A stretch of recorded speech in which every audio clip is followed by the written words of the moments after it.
பிஸ்மில்லாஹிர் ரஹ்மானிர் ரஹீம். விவாத ஒப்பந்தம்.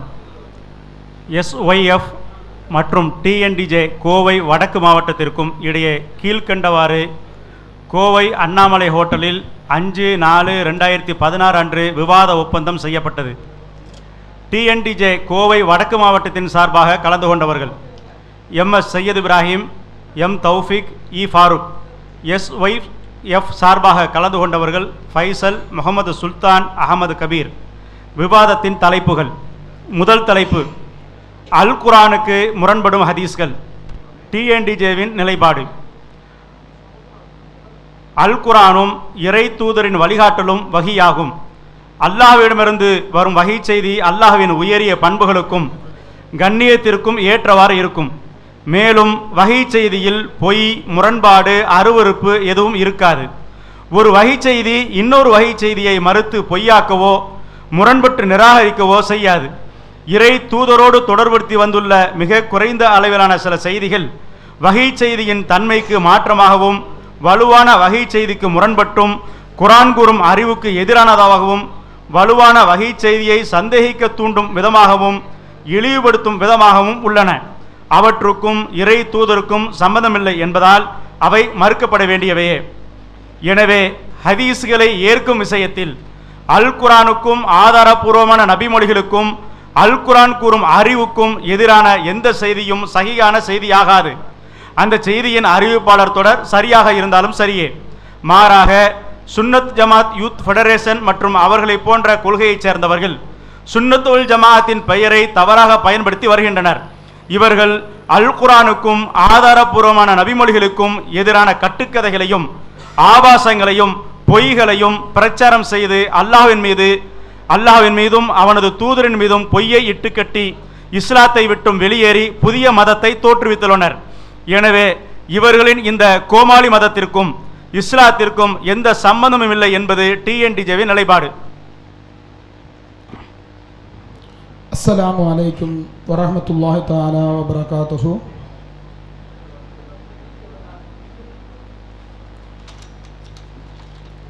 SYF மற்றும் TNDJ கோவை வடக்கு மாவட்டத்திற்கும் இடையே கீழ்கண்டவாறு கோவை அண்ணாமலை ஹோட்டலில் 5/4/2016 அன்று விவாத ஒப்பந்தம் செய்யப்பட்டது. தலைப்பு, அல் குர்ஆனுக்கு முரண்படும் ஹதீஸுகள் என்ற தலைப்போடு SYFின் நிலைப்பாடு, ஆதாரபூர்வமான எந்த ஹதீஸும் குர்ஆனுக்கோ அறிவுக்கோ முரண்படாது. மேலும் ஆதாரபூர்வமான எந்த ஹதீஸிலும் எந்த ஆபாசமும் இல்லை. ஆனால் TNDJ மதத்தினர் ஆதாரபூர்வமான ஹதீஸுகளை குர்ஆனோடு மோதவிட்டு அறிவுக்கு பொருந்தவில்லை, அவற்றில் ஆபாசம் இருக்கின்றது என பொய் கூறி ஆதாரபூர்வமான ஹதீஸுகளை மறுத்து, அதே போன்று தௌஹீத் என்ற பெயரை பயன்படுத்தி அப்பாவி மக்களை வழிகெடுத்து தங்களின் புதிய மதத்திற்கு ஏற்றது போல் குர்ஆன் மற்றும் ஹதீஸுகளை வளைத்தும் திரித்தும் கூறி நபிகள் நாயகம் ஸல்லல்லாஹு அலைஹி வஸல்லம் அவர்களை கேவலப்படுத்தியும் சத்திய சஹாபாக்களை நரகத்திற்கு தள்ளியும் உத்தம இமாம்களை கேவலப்படுத்தியும் வருகின்ற TNDJ மதத்தவர்கள் இஸ்லாத்தை விட்டு முர்த்ததாகி மதம் மாறிவிட்டார்கள் என்பது சுன்னத் ஜமாத் யூத் ஃபெடரேஷன் SYFின் நிலைப்பாடு ஆகும். இரண்டாவது தலைப்பு, அல் குர்ஆன் வசனங்களையும் ஹதீஸுகளை மறுக்கும் ஆபாச மதுஹபுகள். இதில் TNDJவின் நிலைப்பாடு, அல் குர்ஆனும் ஆதாரபூர்வமான நபிமொழிகள் எனும் இறை செய்திகள் மட்டுமே இஸ்லாத்தின் மூல ஆதாரமாகும். எனவே இந்த வஹி எனும் இறை செய்தியில் அருவருப்பான ஆபாச கருத்துக்கள், மனித குலத்தை சீரழிக்கக்கூடிய நச்சு கருத்துக்கள் எதுவும் இருக்காது. ஆனால் மதுஹப் எனும் புதிய மதத்தில்தான் மனித குலத்தை சீரழிக்கக்கூடிய நச்சு கருத்துக்கள் அடங்கியுள்ளன. மதுஹபுகளை பின்பற்றுவது மாபெரும் வழிகேடாகும். மதுஹப் சட்டங்களில் அல் குர்ஆன் வசனங்களையும் ஆதாரபூர்வமான நபிமொழிகளையும் மறுக்கக்கூடிய ஏராளமான குப்பைகள் நிறைந்துள்ளன. மேலும் மதுஹப் நூல்களில் ஆபாசங்களும் உளறல்களும் கிறுக்குத்தனங்களும் அசிங்கங்களும் வழிகட்ட யூத கொள்கைகளும் நிறைந்துள்ளன. அல் குர்ஆனுக்கும் ஆதாரபூர்வமான நபிமொழிகளுக்கும் எதிராக உள்ள மதுஹபை பின்பற்றுபவர்கள் இஸ்லாத்திற்கு எதிரானவர்கள். மேலும் மதுஹப் எனும் புதிய மதமாகும். மதுஹப் என்பது புதிய மதமாகும். விபச்சாரம் செய்வதற்கும் திருடுவதற்கும் இன்னும் பல தில்லுமுல்களை செய்வதற்கும் தான் மதுஹப் எனும் புதிய மதத்தை பயன்படுத்துகின்றனர். எனவே குர்ஆனையும் ஆதாரபூர்வமான ஹதீஸ்களையும் நபிகள் நாயகம் ஸல்லல்லாஹு அலைஹி வஸல்லம் அவர்களையும் இழிவுபடுத்தும் இந்த பரலவிகளுக்கும் இஸ்லாத்திற்கும் எந்த சம்பந்தமும் இல்லை. மேலும் இந்த புதிய மதுஹப் எனும் மதத்தைச் சேர்ந்தவர்கள், இஸ்லாத்தை அழிக்க பாடுபடுபவர்கள், இவர்கள் யூத கைக்கூலிகளுக்கும் யூத கைக்கூலிகளுக்கும் எந்த வித்தியாசமும் இல்லை என்பது டிஎன்டிஜே நிலைப்பாடு. இரண்டாவது தலைப்பு, அல் குர்ஆன் வசனங்களையும் ஹதீஸுகளையும் மறுக்கும் ஆபாச மதுஹபுகள் என்ற கேள்விக்குறியோடு எஸ்வைஎஃப்பின் நிலைப்பாடு, மதுஹப் இமாம்கள் குர்ஆனையோ ஆதாரபூர்வமான ஹதீஸுகளையோ மறுக்கவில்லை. மாறாக அவற்றை ஏற்று விளக்கங்கள் தான் கூறியுள்ளார்கள். விளக்கம் கூறி ஏற்றுக்கொள்ளுதல் என்பது வேறு, மறுத்தல் என்பது வேறு. ஆனால் டிஎன்டிஜே மதத்தினர் புகாரி, முஸ்லிம் போன்ற அறிஞர்களால் ஏற்றுக்கொள்ளப்பட்ட ஆதாரபூர்வமான ஹதீஸுகளையும் குர்ஆனையும் மறுக்கின்றனர். டிஎன்டிஜே மதத்தினர் கூறுவது போன்று மதுஹப் சட்டங்களில் எந்த ஆபாசங்களும் இல்லை என்பதும், ஷைத்தானுடைய தூண்டுதலால் எவரேனும் ஆபாசமாக நடந்து கொண்டால் அவருக்கு என்ன சட்டம் என்பதுதான் அவற்றில் உள்ளது என்பதும் எஸ்வைஎஃப்பின் நிலைப்பாடாகும். ஆனால் டிஎன்டிஜே மதத்தினரின் சட்டங்களில்தான் குர்ஆன் ஹதீஸுக்கு மாற்றமான பல யூத கைக்கூலிகளின் சட்டங்களையும் ஆபாசங்களையும் கூறி தங்களின் புதிய மதமான யூத மதத்திற்கு கொண்டு செல்கின்றனர் என்பதும், டிஎன்டிஜே மதம் என்பது தனி யூத மதம் என்றும் அவற்றிற்கும் இஸ்லாத்திற்கும் எவ்வித சம்பந்தமும் இல்லை என்பது எஸ்வைஎஃப்பின் நிலைப்பாடு.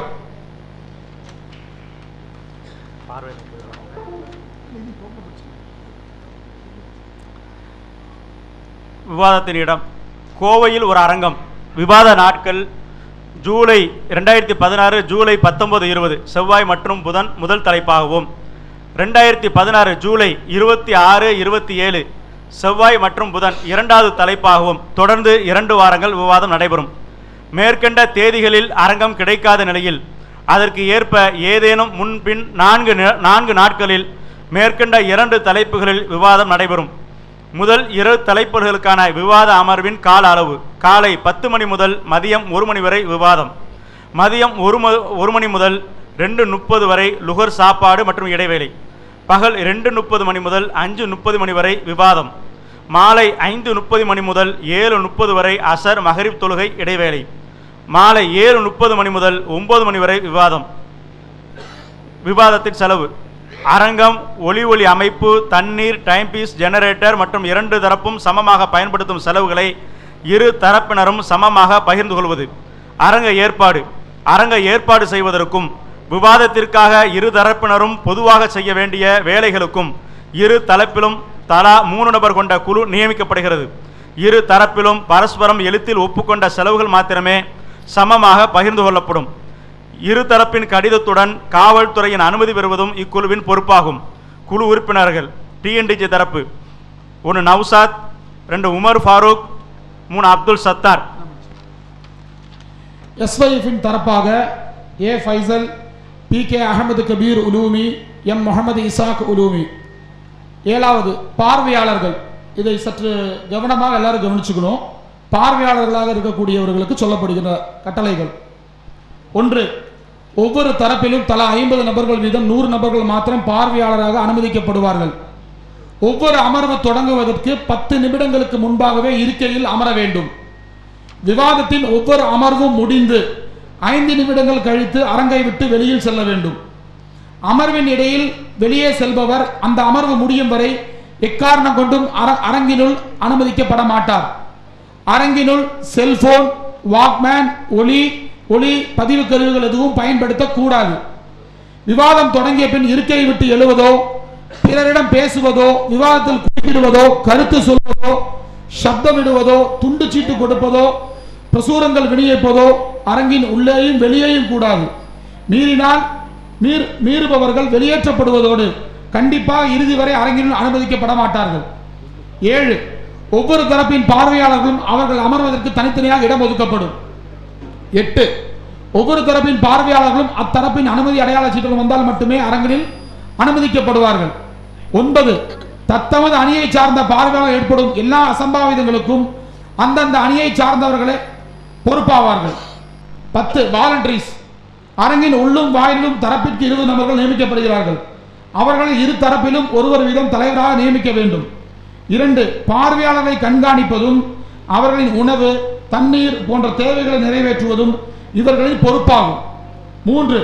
இரு தரப்பின் வாலண்டரிஸ் தனித்தனியாக செயல்படுவார்கள்.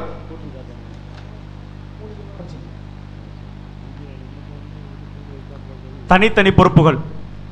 19 அணியின் பார்வையாளர்கள், அறிஞர்கள், வாலண்டரிஸ், கண்காணிப்பாளர் ஆகியோரின் உணவு, தண்ணீர் போன்ற தேவைகளுக்கு அந்தந்த அணியினரே பொறுப்பாவார்கள். Wall poster, notice, flex, TV, பத்திரிகை விளம்பரங்கள் கூடாது. வீடியோ. இரு தரப்பினரும் தனித்தனியாக வீடியோ எடுத்துக்கொள்ள வேண்டும். வீடியோ பதிவின் போது தேதியும் நேரமும் அதில் இடம்பெற வேண்டும். ஒரு தலைப்பில் விவாதம் முடிந்த பின்பு இரு தரப்பினரும் தாங்கள் எடுக்கும் அந்த விவாத வீடியோ பதிவின் எடிட் செய்யாத ஒரு பிரதியை 8 நாட்களுக்குள் மற்ற அணிக்கு தர வேண்டும்.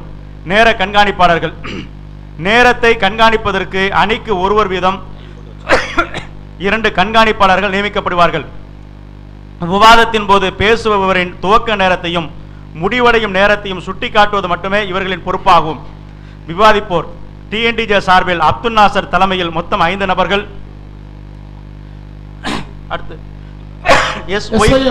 SYF இன் சார்பில் மௌலவி ஏ முகமது முஸ்தபா மஸ்லஹி தலைமையில் மொத்தம் 5 நபர்கள் விவாதிப்பார்கள். 3. விவாதிப்போர் அவர்களின் உதவியாளர்கள், நேர கண்காணிப்பாளர்கள், மின்சார ஒளி அமைப்பாளரை தவிர வேறு யாரும் மேடையில் ஏற அனுமதி இல்லை. 4. விவாதிப்போருக்கு மட்டுமே ஒளிபெருக்கியை உபயோகிக்க அனுமதி உண்டு. 5. விவாத ஒழுங்குகள். முதல் அமர்வில் விவாதத்தை துவங்குவது யார் என்பதை நிர்ணயிக்க மேடையில் டாஸ் போடப்பட்டு அதில் வெற்றி பெறும் அணியினர் முடிவு செய்யும் அணியே விவாதத்தை துவங்கும். 2. விவாதத்தின் போது இரு தரப்பினரும் 12 நிமிடங்கள் என்ற அடிப்படையில் சரிசமமாக விவாதிக்க வேண்டும்.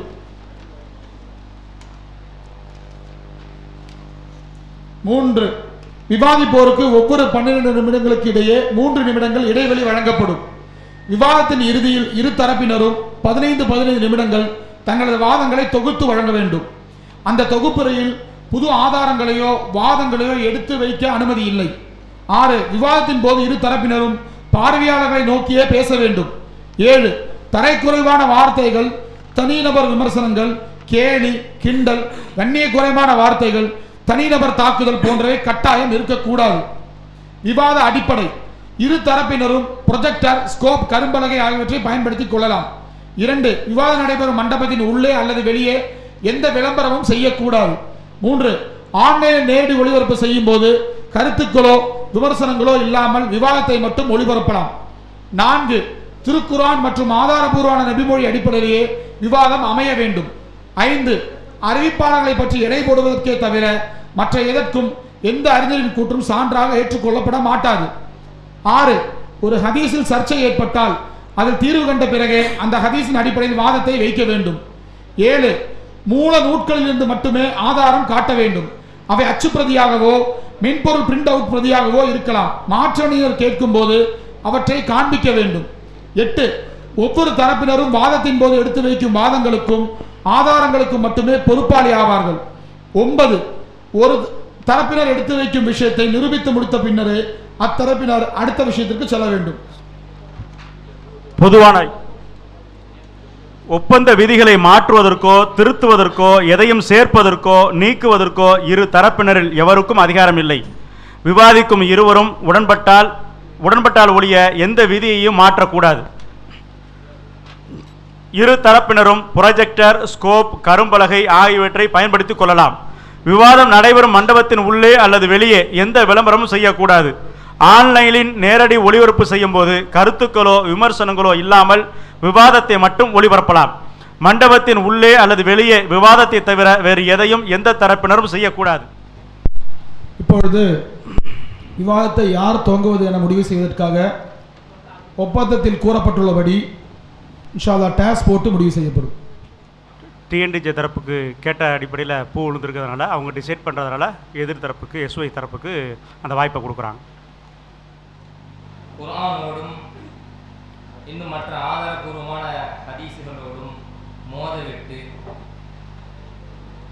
போலியான ஒரு தோற்றத்தை, மோதல் போன்ற ஒரு தோற்றத்தை உருவாக்கி பல்வேறு ஹதீஸுகளிலே ஆபாசங்கள் இருப்பதை போன்று சித்தரித்து ஹதீஸுகளை மறுக்கக்கூடிய ஒரு நிலையில் எதிர்த்தரப்பினர் இருக்கிறார்கள் என்கிற காரணத்தினால் அவர்களுடைய இந்த பித்தலாட்டத்தையும் குர்ஆனுக்கும் ஹதீஸுக்கும் எதிரான அவர்களுடைய நிலைப்பாட்டை பொதுமக்களுக்கு இடையில் அம்பலப்படுத்தி காட்ட வேண்டும் என்பதற்காக வேண்டியும் இந்த குர்ஆனோடு ஹதீஸுகள் ஆதாரபூர்வமான ஹதீஸுகள் ஒரு காலமும் முரண்படாது.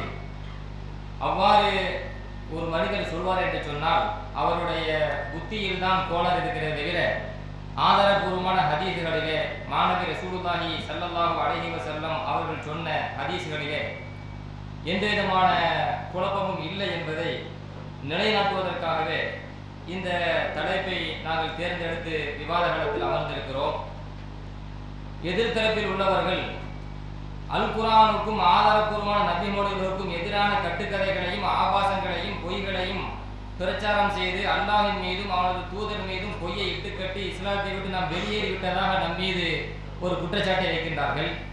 ஆனால் இவர்கள் வைக்கக்கூடிய குற்றச்சாட்டு முழுமையாக தவறு என்பதையும் இவர்கள் எந்த அளவுக்கு குர்ஆனோடும் ஹதீஸோடும் மோதுகிறார்கள், முரண்படுகிறார்கள், இஸ்லாத்திற்கு அப்பாற்பட்ட பல்வேறு கருத்துக்களை பதிவு செய்கிறார்கள் என்பதையும் இன்ஷா அல்லாஹ் இந்த விவாத களத்திலே நாங்கள் நிலைநாட்டுவதற்காக இருக்கின்றோம். குறிப்பாக இந்த எதிர்த்தரப்பினர்கள் இந்த குர்ஆனோடு விளையாடுவதற்காக எடுத்துக்கொள்ளக்கூடிய முக்கியமான தந்திரங்கள் என்னவென்று சொன்னால் ஆதாரபூர்வமான ஹதீஸுகளை குர்ஆனோடு மோத விடுவது, அறிவுக்கு பொருந்தவில்லை என்கிற பொய்யான காரணங்கள் சொல்வது, ஹதீஸுகளிலே ஆபாசம் இருக்கிறது என்று பொய்கள் கூறுவது போன்ற விஷயங்களை எடுத்துரைப்பது மட்டும் அல்லாமல் தங்களுடைய கருத்திற்கு தோதுவாக ஹதீஸுகளை வளைத்தும் திரித்தும் இருட்டடிப்பு செய்தும் இல்லாத கருத்துக்களை அதில் சேர்த்தும் பல்வேறு விளையாட்டுகளை செய்கிறார்கள் என்பதையும் இன்ஷா அல்லாஹ் இந்த வாதகத்திலே இந்த விவாதத்திலே நாம் நிலைநாட்ட இருக்கிறோம். கணித்திற்குரியவர்களே, இன்று எதிர்த்தரப்பினர்கள் தமிழகத்திலே மிக மோசமான ஒரு கொள்கையை மிக விரைவாக பரப்பிக் கொண்டிருக்கிறார்கள். பல்வேறு இளைஞர்களும் பொதுமக்களும் பலியாகிவிடக் கூடாது, இஸ்லாத்தை விட்டு வெளியேறிவிடக் கூடாது என்பதற்காகத்தான் இந்த விவாதத்தை நாம் சந்திக்கிறோம். அல்லாஹ் சுப்ஹானஹு தஆலா குர்ஆனிலே மாநபி ரசூலுல்லாஹி ஸல்லல்லாஹு அலைஹி வஸல்லம் அவர்களை பற்றி குர்ஆனில் சொல்கிற பொழுது வமா யன்திகு அனில் ஹவா இன் ஹுவ இல்லா வஹீ யூஹா, மாநபி ஸல்லல்லாஹு அலைஹி வஸல்லம் அவர்கள் சுயமாக மனோ இச்சையின் அடிப்படையில் பேச மாட்டார்கள், பேசுவதில்லை. நிச்சயமாக அவர்கள் பேசுவது வஹீயைத்தான் பேசுகிறார்கள், அவர்களுக்கு அறிவிக்கப்பட்ட வஹீயைத்தான் பேசுகிறார்கள் என்கிற செய்தியை அல்லாஹ் சுப்ஹானஹு தஆலா குர்ஆனிலே குறிப்பிடுகின்றார். இதில் இன்னொரு முக்கியமான விஷயம் என்னவென்றால், இந்த உலகத்திலே நாம் வாழ்கிறோம், அல்லாஹ்வை ஏற்றிருக்கிறோம், அல்லாஹ்வுக்கு கட்டுப்படுகிறோம். ஆனால் மாநபி ரசூலுல்லாஹி ஸல்லல்லாஹு அலைஹி வஸல்லம் அவர்கள் கொண்டு வந்த இந்த சுன்னாவை, பெருமானார் ஸல்லல்லாஹு அலைஹி வஸல்லமுடைய ஹதீஸை ஒரு மனிதன் ஏற்பதற்கு மறுக்கிறான் என்று சொன்னால், வழிபடுவதற்கு மறுக்கிறான் என்று சொன்னால், அவன் தன் வாழ்நாள் முழுவதும் செய்த அத்தனை அமல்களும் அழிந்துவிடும் என்பதை அல்லாஹ் எச்சரிக்கிறான். யா அய்யுஹல்லதீன ஆமனு அத்தீஉல்லாஹ வ அத்தீஉர் ரசூல வலா துப்திலு அஅமாலக்கும் என்று அல்லாஹ் குறிப்பிடுகிறான். ஈமான் கொண்டவர்களே, அல்லாஹ்வுக்கு நீங்கள் கட்டுப்படுங்கள், அல்லாஹ்வுடைய தூதருக்கு நீங்கள் கட்டுப்படுங்கள், வலா துப்திலு அஅமாலக்கும் உங்களுடைய அமல்களை நீங்கள் வீணடித்து விடாதீர்கள் என்று அல்லாஹ் சொல்கிறார். அல்லாஹ்வுக்கு கட்டுப்படுங்கள், அல்லாஹ்வுடைய தூதருக்கு கட்டுப்படுங்கள், உங்களுடைய அமல்களை வீணடித்து விடாதீர்கள் என்றால் என்ன? அல்லாஹ்வுக்கு கட்டுப்படாவிட்டாலும் அமல்கள் வீணாகிவிடும். அல்லாஹ்வுடைய தூதருக்கு நாம் கட்டுப்படாவிட்டாலும் நாம் செய்த அமல்கள் எல்லாம் அழிந்துவிடும் என்பதை அல்லாஹ் சுப்ஹானஹு தஆலா இந்த வசனத்தின் மூலம் நமக்கு உணர்த்துகிறார். இன்னொரு வசனத்தில் அல்லாஹ் சொல்வான், மாநபி ரசூலுல்லாஹி ஸல்லல்லாஹு அலைஹி வஸல்லம் அவர்களை குர்ஆனுக்கு விளக்கம் சொல்லக்கூடிய ஒரு அதிகாரத்தை பெருமானார் ஸல்லல்லாஹு அலைஹி வஸல்லம் அவர்களுக்கு அல்லாஹ் வழங்கியதாக வ அன்ஸல்னா இலைக ذிக்ர லிதுபய்யின லின்னாஸி மா நுஸில இலைஹிம். நபியே, இந்த மக்களுக்கு அருளப்பட்ட இந்த வேதத்தை இந்த மக்களுக்கு நீங்கள் விளக்க வேண்டும் என்பதற்காக இந்த குர்ஆனை, இந்த அறிவுரையை உமக்கு நாம் இறக்கினோம் என்று அல்லாஹ் சொல்கிறான். அப்ப குர்ஆனுடைய விளக்க உரையாகத்தான் ஹதீஸ்கள் இருக்கிறதே தவிர இந்த ஹதீஸ்களை பெருமானார் ஸல்லல்லாஹு அலைஹி வஸல்லமுடைய பொன்மொழிகளை சுன்னாவை குர்ஆனோடு மோத விடுதல் என்பது யூதர்களுடைய நச்சுக்கருத்து மட்டுமல்ல, அது யூதர்களுடைய கொள்கை என்பதையும் இன்ஷா அல்லாஹ் இந்த விவாதத்தில் நிரூபிப்போம். அல்லாஹ் குர்ஆனில் சொல்வான், வமா ஆதாக்கும் ரசூலு ஃபஹுதூஹு வமா நஹாக்கும் அன்ஹு ஃபன்தஹு வத்தகுல்லாஹ் இன்னல்லாஹ ஷதீதுல் இகாப். அல்லாஹ்வுடைய தூதர் உங்களுக்கு எதை கொண்டு வந்தாரோ அதை பற்றி பிடித்துக் கொள்ளுங்கள், உங்களை எதை தடை செய்கிறார்களோ அதை தவிர்த்து கொள்ளுங்கள், அல்லாஹ்வை அஞ்சிக் கொள்ளுங்கள், இன்னல்லாஹ ஷதீதுல் இகாப், நிச்சயமாக அல்லாஹ் கடுமையாக தண்டிக்கக்கூடியவன், பிடிக்கக்கூடியவன் என்று அல்லாஹ் குர்ஆனிலே குறிப்பிடுகின்றார். அப்ப பெருமானார் ஸல்லல்லாஹு அலைஹி வஸல்லம் எதை நமக்கு தந்தார்களோ, எதை நம்மளிடத்தில் ஒப்படைத்து சென்றார்களோ அந்த மாநபி ஸல்லல்லாஹு அலைஹி வஸல்லம் சுன்னாவை, அவர்களுடைய பொன்மொழிகளை ஒரு மனிதன் மறுப்பானையானால் அவன் கடுமையான அல்லாஹ்வுடைய தண்டனைக்கு ஆளாக்கப்படுவான் என்பதை இந்த வசனத்திலே அல்லாஹ் சுப்ஹானஹு வ தஆலா எச்சரிக்கை செய்கிறான். மட்டுமல்ல, இன்னொரு வசனத்திலே அல்லாஹ் சொல்லுவான், இன்று முஸ்லிம்கள் எல்லாம், உலக முஸ்லிம்கள் எல்லாம் காலம் காலமாக எந்தெந்த ஹதீஸ்களை எல்லாம் நம்பி இருந்தார்களோ, குர்ஆனோடு மோதாமல் அதை புரிந்திருந்தார்களோ, அதுபோன்ற ஹதீஸ்களை எதிர்த்தரப்பினர் மிக வேகமாக சர்வ சாதாரணமாக மறுத்து வரக்கூடிய காட்சியை நாம் காண்கிறோம். அல்லாஹ் குர்ஆனில் எச்சரிக்கிறான், وَمَن يُشَاقِقِ الرَّسُولَ مِن بَعْدِ مَا تَبَيَّنَ لَهُ الْهُدَى وَيَتَّبِعِ الرَّسُولَ غَيْرَ سَبِيلِ الْمُؤْمِنِينَ نُوَلِّهِ مَا تَوَلَّى وَنُصْلِهِ جَهَنَّمَ وَسَاءَتْ مَصِيرًا. அல்லாஹ் எச்சரிக்கிறான், அல்லாஹ்வுடைய தூதருக்கு கட்டுப்படாமல் யார் பிரிந்து விடுகிறார்களோ, தெளிவான அத்தாட்சி நேரான பாதை தங்களுக்கு கிடைத்த பின்னரும் மாணவி ரசூலுல்லாஹி ஸல்லல்லாஹு அலைஹி வஸல்லம் அவர்களை விட்டு யார் விலகி சென்று விடுகிறார்களோ, பின்பற்றாமல் சென்று விடுகிறார்களோ, முஃமின்களுடைய பாதை அல்லாத வேறொரு பாதை யார் பின்பற்றி செல்கிறார்களோ, அவர்கள் எந்த மோசமான பாதையை நோக்கி திரும்பி சென்றார்களோ அதே பாதைக்கு நாம் விரட்டி விடுவோம், திருப்பி விடுவோம்.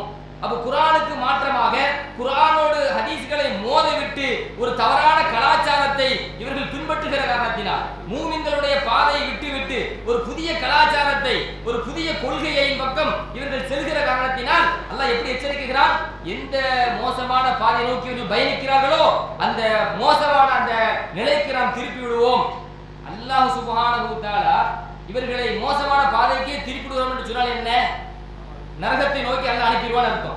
எனவேதான் அல்லாஹ் அந்த வசனத்தில் சொல்வான், நுஸ்லிஹி ஜஹன்னம், இவர்களை நரகத்தில் கொண்டு போய் நாம் சேர்ப்போம். சேரும் இடத்துல மிக மோசமான இடம் இந்த நரகம் தான் என்று அல்லாஹ் சுப்ஹானஹு வ தஆலா இந்த குர்ஆனிலே எச்சரிக்கிறான். மட்டுமல்ல, இன்னொரு வசனத்தில் அல்லாஹ் சொல்வான், ஃபல்யஹதரில் லதீன யுகாலிஃபூன அன் அம்ரிஹி அன் துஸீபஹும் ஃபித்னத்துன் அவ் யுஸீபஹும் அதாபுன் அலீம் என்று அல்லாஹ் எச்சரிக்கிறான். யார் அல்லாஹ்வுடைய தூதருடைய விஷயத்திற்கு முரண்பட்டு நடக்கின்றார்களோ, அவர்களுடைய கட்டளைக்கு முரண்பட்டு நடக்கின்றார்களோ, அவர்கள் எச்சரிக்கையாக இருந்து கொள்ளட்டும். அவர்களுக்கு அல்லாஹ்வின் புறத்திலிருந்து சோதனைகள் வந்து விடுவதை விட்டும், அல்லது அவர்களுக்கு கடுமையாக வேதனை தரக்கூடிய ஒரு தண்டனை அவர்களுக்கு வந்து விடுவதை விட்டும் அவர்கள் எச்சரிக்கையாக இருந்து கொள்ளட்டும் என்று அல்லாஹ் எச்சரிக்கை செய்கிறார். மாணவி ரசூலுல்லாஹி ஸல்லல்லாஹு அலைஹி வஸல்லம் அவர்களுடைய இந்த மார்க்கத்தை விட்டும், அவர்கள் கொண்டு வந்த இந்த மார்க்கத்தை விட்டும், அவர்களுடைய கட்டளையை விட்டும் யார் முரண்பட்டு நடக்கின்றார்களோ, மாறுபட்டு நடக்கின்றார்களோ, அதை புறக்கணிக்கின்றார்களோ, அதை ஏற்க மறுக்கின்றார்களோ, இவர்கள் எச்சரிக்கையாக இருக்கட்டும் என்று நாம் சொல்லல, அல்லாஹ் சுப்ஹானஹு வ தஆலா குர்ஆனில் எச்சரிக்கிறார். இங்க இன்னொரு முக்கியமான விஷயம் என்ன தெரியுமா?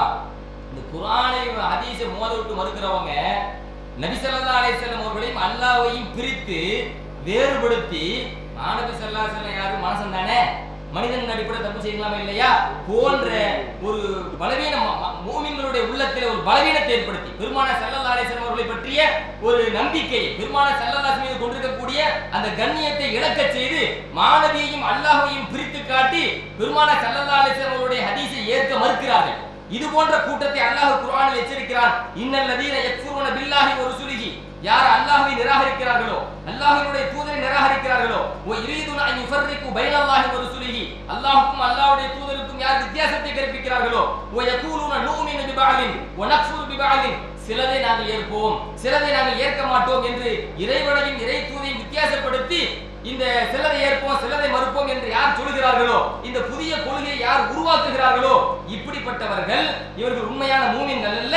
உலாயிக ஹுமுல் காஃபிரூன், இவர்கள் தான் உண்மையான காஃபிர்கள். இவர்களுக்காகவே நாம் கேவலத்தை ஏற்படுத்தக்கூடிய, கேவலத்தை தரக்கூடிய ஒரு தண்டனையை நாம் மறுமையில் இவர்களுக்காக தயாரித்து வைத்திருக்கிறோம் என்று அல்லாஹ் சுப்ஹானஹு வ தஆலா குர்ஆனிலே எச்சரிக்கை செய்கிறார். இவ்வளவு வசனங்கள் பெருமானார் ஸல்லல்லாஹு அலைஹி வஸல்லம் உடைய ஹதீஸை சுன்னாவை ஏற்க வேண்டும். அவர்களுடைய அந்த சுன்னாவை யார் புறக்கணிக்கிறார்களோ, யார் மறுக்கின்றார்களோ, யார் ஏற்க மறுக்கின்றார்களோ, அல்லாஹ்வுடைய தூதரையும் அல்லாஹ்வையும் யார் பிரித்து காட்டி குர்ஆனையும் ஹதீஸையும் பிரித்து காட்டி குர்ஆனை ஏற்பதற்கு ஹதீஸை ஏற்பதற்கு யார் மறுக்கின்றார்களோ, இப்படிப்பட்டவர்களை கடுமையாக எச்சரிப்பு தண்டனை கொடுப்போம் என்று இவ்வளவு வசனங்கள் அல்லாஹ் எச்சரிக்கை செய்கிறானே.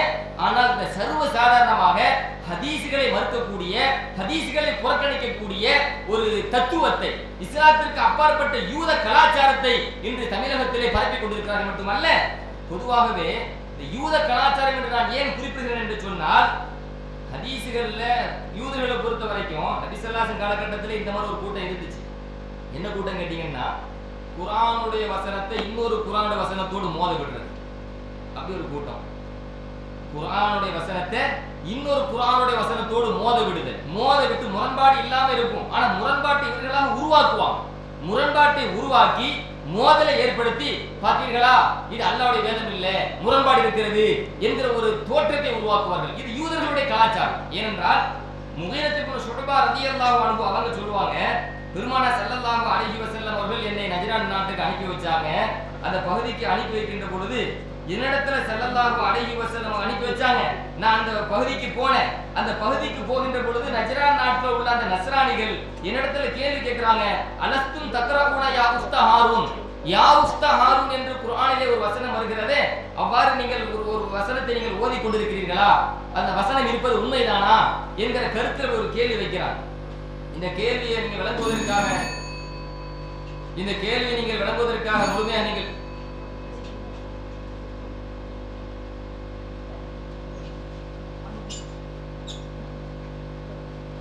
அஸ்ஸலாமு அலைக்கும் வரஹ்மத்துல்லாஹி வபரகாத்துஹு. அல்ஹம்துலில்லாஹி ரப்பில் ஆலமீன். கண்ணியத்திற்குரிய எல்லாமல்ல அல்லாஹுவின் நல்லடியார்களே, எல்லாமல்ல அல்லாஹுவின் பேரருளால் உண்மையான இஸ்லாமிய மார்க்கத்தை தெளிவுபடுத்தக்கூடிய ஒரு விவாத அரங்கிலே நாம் அமர்ந்திருக்கிறோம். இந்த விவாத அரங்கில் தமிழ்நாடு தௌஹீத் ஜமாத் திருக்குரானுக்கு முரண்படும் ஹதீஸ்கள், திருக்குரானில் இருக்கக்கூடிய கருத்துக்களுக்கு முரணாக நபிகள் பெருமானார் ஸல்லல்லாஹு அலைஹி வஸல்லம் அவர்களுடைய பெயரினால் பல செய்திகள் பதிவு செய்யப்பட்டிருக்கிறது. அது திருக்குரானுக்கு எதிராக அமைந்திருப்பதின் காரணத்தினால் அதுபோன்ற செய்திகளை ஏற்றுக்கொள்ளக்கூடாது என்ற நிலைப்பாட்டின் அடிப்படையில் இந்த விவாதத்தை நாம் சந்தித்திருக்கிறோம். இதற்கு முன்பாக பேசியவர்கள் அல்லாஹுக்கு கட்டுப்பட வேண்டும், அவன் தூதருக்கு கட்டுப்பட வேண்டும் என்று சொல்லக்கூடிய ஏராளமான வசனங்களை எடுத்து வைத்திருக்கிறார்கள். இதை நீங்கள் ரொம்ப ஆழமாக மனதில் பதிய வச்சுக்கிறங்க. அடுத்து நடக்கக்கூடிய இன்னொரு விவாதத்தில் இவர் சொன்ன அனைத்தும் இவருக்கு எதிராக அமைந்திருக்கும். அல்லாஹுக்கு கட்டுப்படணும், அவன் தூதருக்கு கட்டுப்பட வேண்டும், நபி மொழியை எடுத்து போடும் பொழுது நபி ஸல்லல்லாஹு அலைஹி வஸல்லம் அவருடைய சொல்லை விட எங்களுடைய இமாமின் சொல்லுதான் முக்கியம் அப்படின்னு பேசுவாங்க. எழுதி இருக்கிறாங்க. குர்ஆன் வசனங்கள், ஹதீஸுகள் எவ்வளவு தெளிவாக சொல்லப்பட்டிருந்தாலும் குர்ஆன் ஹதீஸை பின்பற்றக்கூடாது, மதுஹபைத்தான் பின்பற்றணும். அது ஹதீஸில் இருந்தாலும் சரி, குர்ஆன் வசனங்களில் இருந்தாலும் சரி, அதை ஏற்கக்கூடாது. குர்ஆன் ஹதீஸை ஏற்று நடப்பவன் வழிகேடன், வழிகெடுக்க கூடியவன் என்று அவங்க புத்தகத்தில் எழுதி வச்சிருக்கிறாங்க. இந்த விவாதத்தினுடைய முழுமையில் இவர்களுடைய முகத்திரை கிழித்து தொங்கவிடப்படும். என்ன ஹதீஸை என்னவோ பாதுகாக்குவதை போன்று போகிறார்களே, ஹதீஸுக்கு எதிராக, ஹதீஸுக்கு மாற்றமாக, முரணாக எத்தனை செய்திகளை இவர்கள் சொல்லிக் கொண்டிருக்கிறார்கள், செய்து கொண்டிருக்கிறார்கள் என்பதை நாம் இந்த விவாதத்திலே நாம் தெளிவுபடுத்துவோம் இன்ஷா அல்லாஹ். நாம் நம்முடைய இஸ்லாத்தினுடைய ஆதாரமாக, இஸ்லாத்தினுடைய முதல் நிலையாக இருக்கக்கூடிய திருக்குர்ஆன், இது உலகத்தில் இருக்கக்கூடிய அத்தனை இஸ்லாமிய சமுதாய மக்களினால் ஏற்றுக்கொள்ளப்பட்டிருக்கக்கூடிய இந்த திருக்குர்ஆன் நபிகள் பெருமானார் ஸல்லல்லாஹு அலைஹி வஸல்லம் அவர்களுடைய காலத்தில் ஜிப்ரீல் அலைஹிஸ்ஸலாம் அவர்களின் மூலமாக நபிகள் பெருமானார் ஸல்லல்லாஹு அலைஹி வஸல்லம் அவர்களுக்கு இந்த திருக்குர்ஆன் ஓதி காண்பிக்கப்பட்டது. அந்த திருக்குர்ஆனை நபிகள் பெருமானார் ஸல்லல்லாஹு அலைஹி வஸல்லம் அவர்கள் ஓதினார்கள். அதை தன்னுடைய தோழர்களிடத்திலே சொன்னார்கள். அந்த தோழர்களும் ஓதினார்கள், மனனம் செய்து வைத்தார்கள். அல்லாஹ்வின் தூதர் அவருடைய காலத்தில் லட்சக்கணக்கான நபித்தோழர்கள் இந்த திருக்குர்ஆனை மனனம் செய்திருந்தார்கள். இதுதான் திருக்குர்ஆன் என்றும் அவர்கள் மக்களுக்கு எடுத்துரைத்தார்கள். அதற்கு அடுத்த காலகட்டத்திலும் நபிகள் பெருமானார் ஸல்லல்லாஹு அலைஹி வஸல்லம் அவர்கள் எதை திருக்குர்ஆன் என்று ஓதினார்களோ அந்த திருக்குர்ஆனை அடுத்து வந்த தலைமுறையினர்களும் இதுதான் திருக்குர்ஆன் என்று அத்தனை பேர்களுக்கும் சாட்சியாளர்களாக அவர்கள் ஓதி இதை திருக்குர்ஆன் என்றும் சொல்லி காட்டினார்கள். ஒவ்வொரு காலகட்டமாக சுமார் 16 நூற்றாண்டுகள் அல்லாஹுவின் தூதர் அவர்கள் சொன்ன அந்த திருக்குர்ஆன் இதுதான் திருக்குர்ஆன் என்று அத்தனை பேர்களாலும் சாட்சி சொல்லப்பட்டது. இன்று வரையிலேயும் சொல்லப்படுகிறது. அவ்வளவு வலிமையான ஒன்றுதான் அல்லாஹ் இறக்கிய இந்த திருக்குர்ஆன். அதை நபிகள் பெருமானார் ஸல்லல்லாஹு அலைஹி வஸல்லம் அவர்கள் உள்ளத்தில் பாதுகாப்பு செய்வதை போன்று எழுத்திலும் கூட பாதுகாப்பு செய்திருந்தார்கள். அவ்வளவு வலிமையாக இருக்கக்கூடிய இந்த திருக்குர்ஆனை போன்று நபிகள் பெருமானார் ஸல்லல்லாஹு அலைஹி வஸல்லம் அவர்கள் சொன்ன அந்த செய்திகள் அல்லாஹ்வின் தூதர் அவர்கள் எழுத்திலே பாதுகாக்க சொல்லவில்லை. பாதுகாக்கும் பணிகளையும் அல்லாஹ்வின் தூதர் அவர்கள் அவருடைய காலத்தில் செய்யவில்லை. பிற்காலத்திலே நபி ஸல்லல்லாஹு அலைஹி வஸல்லம் அவர்கள் சொன்ன செய்திகளை நபி தோழர்கள், விரல் விட்டு எண்ணக்கூடிய தோழர்கள் அந்த செய்திகளை மற்றவர்களுக்கு எடுத்து சொன்னார்கள். நபிகள் பெருமானார் ஸல்லல்லாஹு அலைஹி வஸல்லம் அவர்கள் சொல்லக்கூடிய ஒவ்வொரு செய்தியும் அவர்களே தெளிவாக சொன்னார்கள். ஒரு வசனத்தை குறிப்பிட்டார்கள், வஅன்ஸல்னா இலைக்க ذிக்ர லிதுபய்யின லின்னாஸி மா நுஸில இலைஹிம். அவர்களுக்கு இறக்கப்பட்ட இந்த வேதத்தை தெளிவுபடுத்துவதற்காகத்தான் இந்த தூதரை அனுப்பியிருக்கிறோம். அல்லாஹு தஆலா தெளிவாக திருக்குர்ஆனில் சொன்னதை அவர்களே எடுத்து காட்டினார்கள். அப்போ அல்லாஹு தஆலா என்ன சொல்கிறான்? இந்த தூதர் இந்த திருக்குர்ஆனுடைய வசனங்களுக்கு விளக்கமாகத்தான் அவர் சொல்லுவார். திருக்குர்ஆனுக்கு எதிராக அவர் எதையும் சொல்ல மாட்டார்.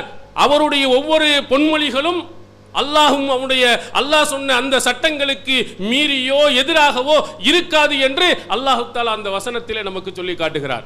அப்ப ரசூலுல்லாஹி ஸல்லல்லாஹு அலைஹி வஸல்லம் அவருடைய ஒவ்வொரு சொல்லும் திருக்குர்ஆனுக்கு முரண் இல்லாததாகத்தான் அமைந்திருக்கும்.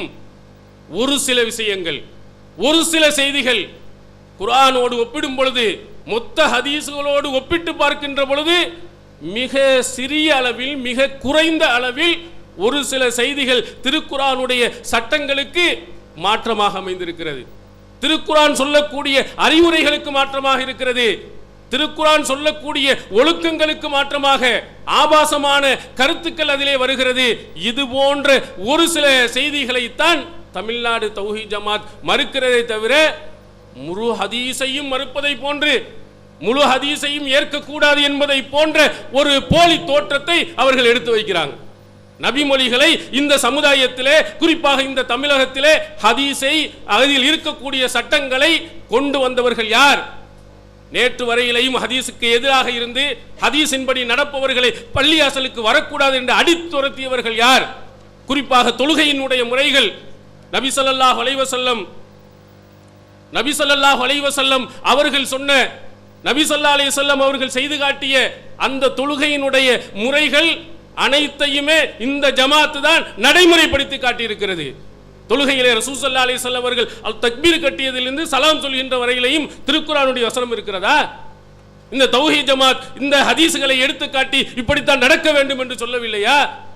இது போன்ற போலி தௌஹீத்வாதிகளாக, போலி பரேலவி கொள்கைகளிலே இருக்கக்கூடிய, பரேலவியல் கொள்கையிலே மூழ்கி போய் இருக்கக்கூடிய நீங்கள் எல்லாம் அடித்த போதும் எதிர்த்த போதும் இன்று வரையிலையும் அல்லாஹ்வின் தூதர் அவர்கள் விரலை அசைத்து காட்டினார்கள் என்ற நபிமொழியை நடைமுறைப்படுத்தி காட்டிக் கொண்டிருப்பவர்கள் யார்? நாங்கள் தான் நபிமொழிகளை, இந்த ஆதாரப்பூர்வமாக இருக்கக்கூடிய செய்திகளை நாங்கள் தான் முதலில் நடைமுறைப்படுத்துகிறோம். அதற்காக எந்த விலையும் கொடுப்பதற்கு நாங்கள் தயாராக இருக்கிறோமே தவிர நபிமொழிகளை நாங்கள் மறுத்ததில்லை. நபிமொழிகள் என்ற பெயரில் வரக்கூடிய செய்தி அது அல்லாஹ்வின் தூதர் அவர்கள் சொல்லவே இல்லை என்றுதான் நாங்கள் சொல்லுகிறோம். அல்லாஹ்வின் தூதர் அவர்கள் மீது அது இட்டுக்கட்டிப்பட்டு சொன்னது என்றுதான் நான் சொல்லுகிறோம். நபி ஸல்லல்லாஹு அலைஹி வஸல்லம் அவர்கள் ஒரு செய்தியை சொல்லிவிட்டார்கள் என்று உறுதியாகிவிட்டால் உயிரை கொடுத்தும் நாங்கள் அதை நடைமுறைப்படுத்துவோம், நடைமுறைப்படுத்துகிறோம், நடைமுறைப்படுத்த சொல்லுகிறோம். ஒரு சில விரல் விட்டு சொல்லக்கூடிய ஒரு சில செய்திகள் அல்லாஹ்வின் தூதர் அவர்கள் சொன்னது இல்லை. அவருடைய கண்ணியத்திற்கும் அவருடைய தகுதிக்கும் இலக்கான செய்திகளாக அவைகள் இருக்கிறது.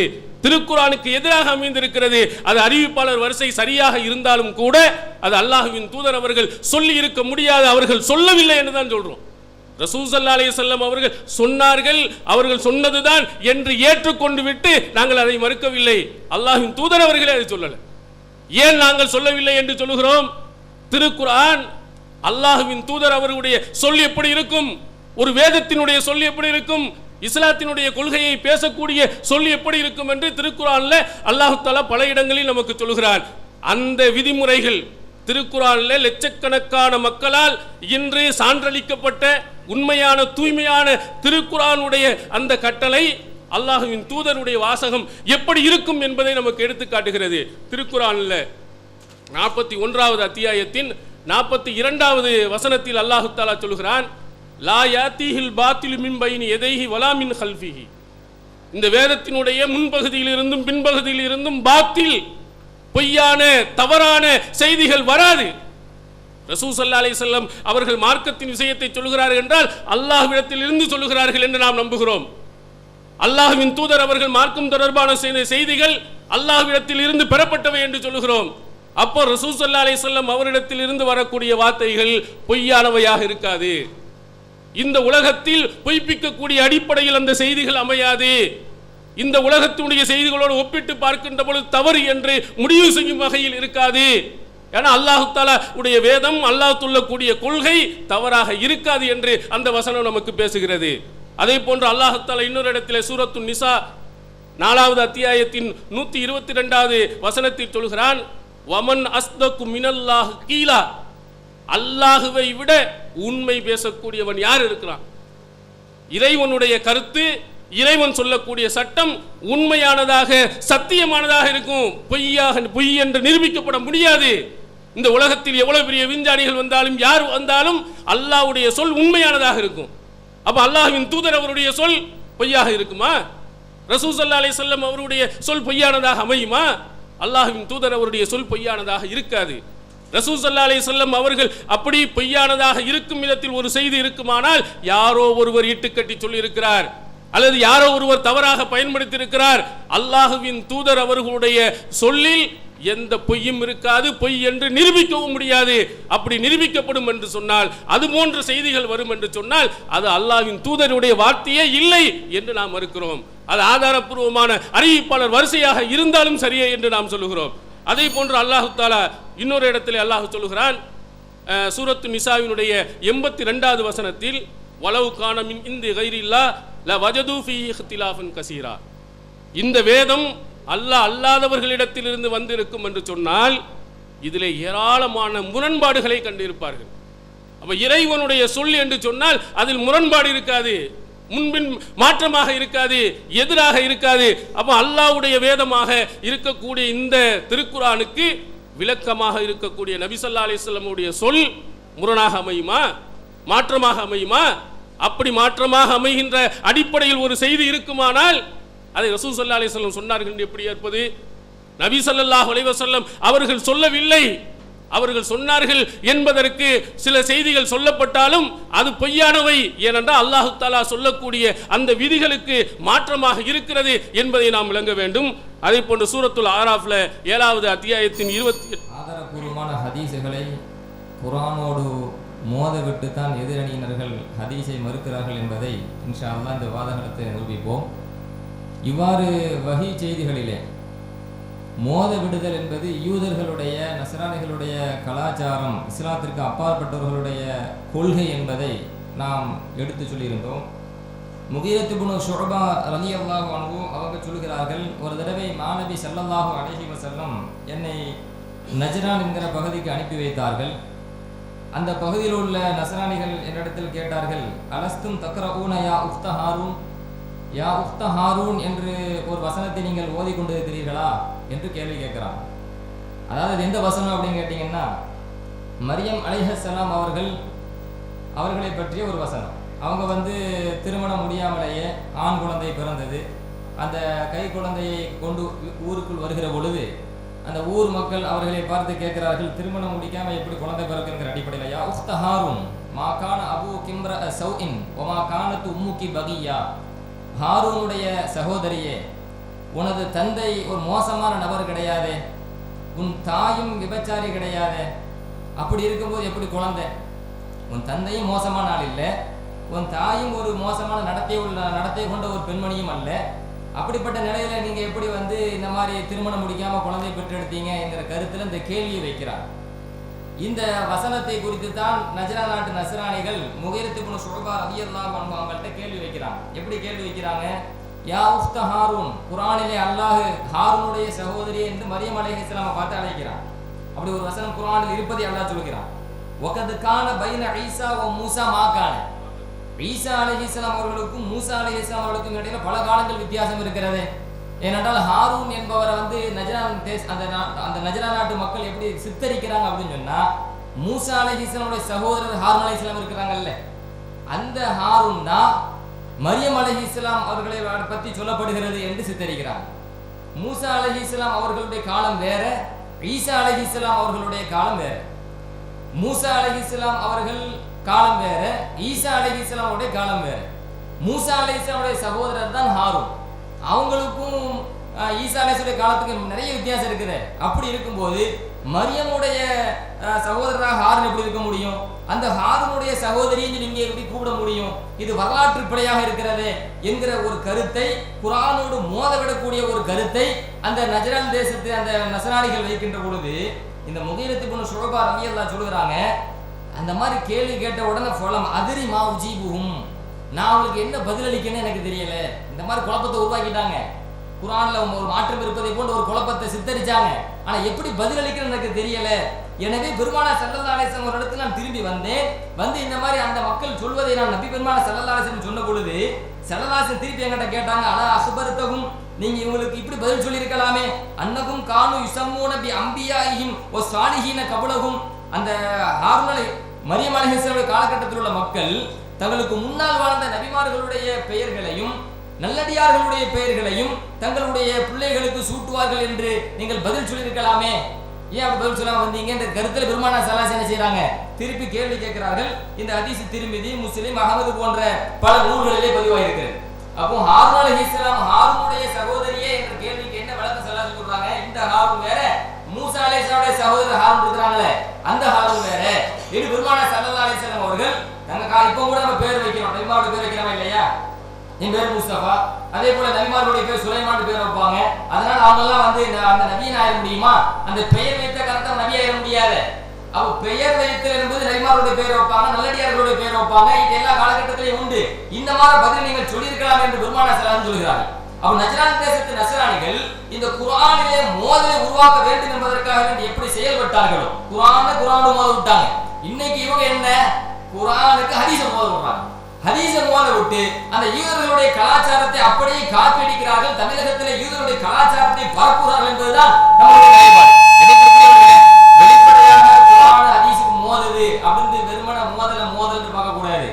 முறையாக அது மோதல் இல்லாமல் உடன்பாட்டை ஏற்படுத்தக்கூடிய நிலை நிறைய இருக்கிறது. பொதுவாக இப்னு அப்பாஸ் ரலியல்லாஹு அன்ஹு அவங்க கிட்ட ஒரு மனிதர் கேள்வி கேட்கிறார், குர்ஆன்ல பல வசனம் இருக்குது, அந்த வசனம் மோதுற மாதிரி தெரியுது. அல்லாஹ் ஒரு வசனத்துல சொல்றான், ஃபல அன்சாப பைனஹும் யௌமைதின் வலா யதசாஅலூன், கியாமத் நாள்ல அவர்களுக்கு இடையில எந்த விதமான நசபும் வம்ச தொடர் இருக்காது. அவர்கள் ஒருவருக்கு ஒருவர் கேள்வி கேட்டுக் கொள்ள மாட்டார்கள், விசாரித்துக் கொள்ள மாட்டார்கள் என்று குர்ஆன் அல்லாஹ் ஒரு இடத்துல சொல்றான். இன்னொரு இடத்துல அக்பர பஅதுஹும் அலா பஅதி யதசாஅலூன், அவர்கள் சிலரை சந்திப்பார்கள், ஒருவருக்கு ஒருவர் விசாரித்துக் கொள்வார்கள், பேசிக் கொள்வார்கள் என்று அல்லாஹ் குர்ஆன் இன்னொரு இடத்துல சொல்றான். அப்ப ஒரு இடத்துல பேச மாட்டாங்க, அப்படி விசாரிக்க மாட்டாங்கன்னு சொல்றான். இன்னொரு வசனத்துல ஒருவருக்கு ஒருவர் சந்தித்துக் கொள்வார்கள், பேசிக் கொள்வார்கள் என்று அல்லாஹ் சொல்கிறான். இது முரண்பாடு மாதிரி தோன்கிறதே. அதே போல இன்னொரு வசனத்துல அல்லாஹ் சொல்கிறான், வலா யக்துமூன அல்லாஹ ஹதீஸா, அந்த முஸ்லிம்கள் மறுமையில வந்து எந்த செய்தியும் மறைக்க மாட்டாங்க என்று அல்லாஹ் சொல்கிறான். இன்னொரு வசனத்துல அந்த முஸ்லிம்கள் கியாமத் நாள்ல என்ன செய்வாங்க என்பதை பற்றி சொல்கிற பொழுது, வல்லாஹி ரப்பினா மா குன்னா முஸ்ரிகீன், எல்லாமே சத்தியமா நாங்க என்ன கேட்பிக்கல அப்படின்னு நாளைக்கு மறுமையில அவங்க சொல்லுவாங்க. அப்ப ஒரு வசனத்தில் நாளைக்கு மறுமையில அல்லாஹ்விடத்துல எதையுமே அவங்க மறைக்க மாட்டாங்கன்னு அல்லாஹ் சொல்கிறான். இன்னொரு வசனத்துல அவங்க என்ன சொல்லுவாங்க, நாங்க சிரிக்க வைக்கலையே அப்படி ஒரு கருத்தை என்ன செய்யறாங்க, மறைக்கிறாங்க. நாங்க முஸ்லிம்னா கிடையாது அப்படி நாங்க செஞ்ச அந்த கருத்தை சிரிக்க மறைக்கிறாங்க. அப்ப மறைக்க மாட்டாங்க என்று ஒரு இடத்துலையும், மறைப்பாங்க என்று இன்னொரு இடத்துலையும் அல்லாஹ் சொல்கிறானே, இது வந்து ஒரு முரண்பாட்டை போன்று என்னிடத்தில் தோன்றுகிறது, என்ன பதில் கேள்வி கேட்கிறாங்க. அப்ப இப்னு அப்பாஸ் ரலியல்லாஹு அன்ஹு பதில் சொல்றாங்க, விசாரிக்க மாட்டார்கள் என்பது வேற ஒரு கட்டம், விசாரிப்பார்கள் என்பது இன்னொரு கட்டம், ரெண்டு ஒரே சமயத்துல கிடையாது என்றும். அதே போல இன்னொரு வசனத்துக்கு விளக்கம் கொடுக்குறாங்க. விளக்கத்தை கேட்டு நம்ம சொல்லுவோம். இதை ஏன் நான் பதிவு செய்கிறேன் என்றால், புகாரில் பதிவாகி இருக்கிறது. இதை நான் ஏன் இங்கே பதிவு செய்கிறேன் என்று சொன்னால், பெருமானார் ரசூலுல்லாஹி ஸல்லல்லாஹு அலைஹி வஸல்லம் ஹதீஸ் குர்ஆனோடு மோதுது, ஒரு ஹதீஸ் ஆதாரபூர்வமான ஹதீஸ் இன்னொரு ஆதாரபூர்வமான ஹதீஸோடு மோதுது அப்படின்னு சொல்லி இவர்கள் பரப்புகிறார்களே, இது வந்து இந்த மாதிரியான போலியான தோற்றம் தான். யூதர்கள் எப்படி குர்ஆன்ல வந்து என்ன செஞ்சார்களோ, இன்னொரு வசனத்தோடு மோத விட்டு பரப்பினார்களோ, அதே போன்ற ஒரு கலாச்சாரம் தான் இது என்பதை முதல் கட்டமாக இங்கே நாம் பதிவு செய்கிறோம். அடுத்து இன்னொரு முக்கியமான விஷயம் என்னவென்று சொன்னால், இவர்கள் ஹதீஸில் எப்படியெல்லாம் மோத விட்டு விளையாடுகிறார்கள் என்பதை உதாரணத்துக்காக நாம் ஒன்று இங்கே பதிவு செய்கிறோம். சுலைமான் அலைஹிஸ்ஸலாம் அவர்கள் சம்பந்தமாக பெருமானார் ஸல்லல்லாஹு அலைஹி வஸல்லம் அவர்கள் அறிவித்த செய்திகள் புகாரி, முஸ்லிம் போன்ற பல்வேறு நூல்களிலே பதிவாக இருக்கிறது. அதுல முஸ்லிம் முஸ்லிம்ல ரிவாயத் செய்யப்பட்ட ஹதீஸ் ஏராளமா இருக்கிறது. அதுல ஒரு முக்கியமான செய்தியை சொல்கிறேன். மாணவி அபூ ஹுரைரா ரலியல்லாஹு அன்ஹு அறிவிக்கிறார்கள், சுலைமான் அலைஹிஸ்ஸலாம் அவர்களுக்கு 60 மனைவி இருந்தார்கள். நிறைய ரிவாயத் வருகிறது. இன்ஷா அல்லாஹ் அது கேள்வியாக வைக்கப்படுகிற போது பதில் சொல்லுவோம். சுலைமான் அலைஹிஸ்ஸலாம் அவர்களுக்கு 60 மனைவி இருந்தார்கள். அப்போ சுலைமான் அலைஹிஸ்ஸலாம் சொன்னார்கள், லா தூஃபன்ன லைலத்த அலா நிசாஇ, நான் இன்று இரவு என் மனைவியிடத்திலே தாம்பத்தியத்தில் ஈடுபடுவேன். அப்படி ஈடுபடுகிற பொழுது அதில் உள்ள ஒவ்வொரு பெண்மணியும் ஹம்லாகுவார்கள், கர்ப்பம் தரிப்பார்கள். அதில் உள்ள ஒவ்வொரு பெண்களும் ஒரு குதிரை வீரரை பெற்றெடுப்பார்கள். அந்த குதிரை வீரர் அல்லாஹ்வுடைய பாதையில கலந்து கொண்டு அல்லாஹ்வுடைய மார்க்கத்திற்காக வேண்டி அவர் யுத்தம் செய்வார் என்று சுலைமான் அலைஹிஸ்ஸலாம் சொல்கிறார்கள். ஃபதாஃப அலா நிசாஇஹி, அதே போல தன் மனைவியிடத்திலே அன்று இரவு அவர்கள் தாம்பத்தியத்தில் ஈடுபடுகிறார்கள். ஃபமா வலதத்து மின்ஹுன்ன இல்லா இம்ராஅத்துன், ஆனால் அந்த 60 மனைவி வருது 70 வருது இன்ஷா அல்லாஹ் கேள்வி கேட்கும் போது சொல்லுவோம். இப்போ அந்த மனைவிமார்கள்ல ஒரே ஒரு மனைவிக்கு மட்டும் குழந்தை பெற்றெடுத்தார்கள். அந்த குழந்தையும் கூட குறை உள்ள ஊனமுள்ள ஒரு குழந்தையைத்தான் அந்த பெண்மணி பெற்றெடுத்தார்கள் என்று இந்த ஹதீஸில் பதிவாகிறது. இந்த ஹதீஸை முடிக்கின்ற பொழுது மாணவி ஸல்லல்லாஹு அலைஹி வஸல்லம் ஹதீஸை பதிவு செய்கிறார்கள். கால நபியுல்லாஹி ஸல்லல்லாஹு அலைஹி வஸல்லம், இங்க பெருமானார் ஸல்லல்லாஹு அலைஹி வஸல்லம் சொன்னார்கள், லவ் கான சுலைமான் இஸ்தஸ்னா, சுலைமான் அலைஹிஸ்ஸலாம் அவர்கள் அந்த சமயத்தில் மாஷா அல்லாஹ் என்று சொல்லியிருந்தார், இன்ஷா அல்லாஹ் என்று சொல்லியிருந்தார். இன்ஷா அல்லாஹ் நான் என் மனைவியிடத்தில் தாம்பத்தியத்தில் ஈடுபடுவேன், அவர்கள் ஒவ்வொருவரும் குழந்தை பெற்றெடுப்பார்கள், கர்ப்பம் தெரிவிப்பார்கள், ஒவ்வொருவரும் ஆண் குழந்தை பெற்றெடுப்பார்கள், ஒவ்வொருவரும் அல்லாஹ்வுடைய மார்க்கத்திற்காக என்ன செய்வார்கள், பாடுபடுவார்கள், யுத்தம் செய்வார்கள் என்று சொல்லும் போது இன்ஷா அல்லாஹ் என்ற வார்த்தையை அவர்கள் பயன்படுத்தி இருந்தால் எல்லா பெண்மணிகளும் கர்ப்பம் தரித்திருப்பார்கள், எல்லா பெண்களும் குதிரை வீரரை பெற்றெடுத்திருப்பார்கள், எல்லா குழந்தைகளுமே அல்லாஹ்வுடைய மார்க்கத்திற்காக வேண்டி அல்லாஹ்வுடைய பாதையில கலந்து யுத்தம் புரிந்திருப்பார்கள் என்று ஒரு ஹதீஸ் வருகிறது. இந்த ஹதீஸ் பல்வேறு அறிவிப்புகள்ல புகாரி, முஸ்லிம் போன்ற பல்வேறு நூல்களில் வருகிறது. இந்த ஹதீஸ் எப்படி மறுக்கிறார்கள், 70 என்ற ஒரு அறிவிப்பு வருகிறது.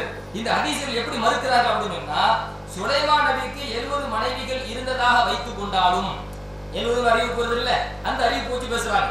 சுலைமான் நபிக்கு 70 மனைவிகள் இருந்ததாக வைத்துக் கொண்டாலும் மனித ஆற்றலையும் நேரத்தையும் கவனிக்கும் போது ஒரு இரவில் அனைவருடன் உடலுறவு கொள்வது சாத்தியமற்றதாகும். இவங்க உருவாக்குறாங்க, கிரியேட் பண்றாங்க. ஒரே நேரத்துல 70 மனைவி இருக்கான்னு வச்சுக்குவோம். அப்படி இருந்தாலும் கூட ஒரே இரவுல எப்படி அனைத்து மனைவிகளிடத்துல என்ன செய்ய முடியும், 70 வச்சுக்குவோம். 70 மனைவிகளிடத்துல ஒரே இரவு தாம்பத்தியத்தில் ஈடுபட முடியுமா?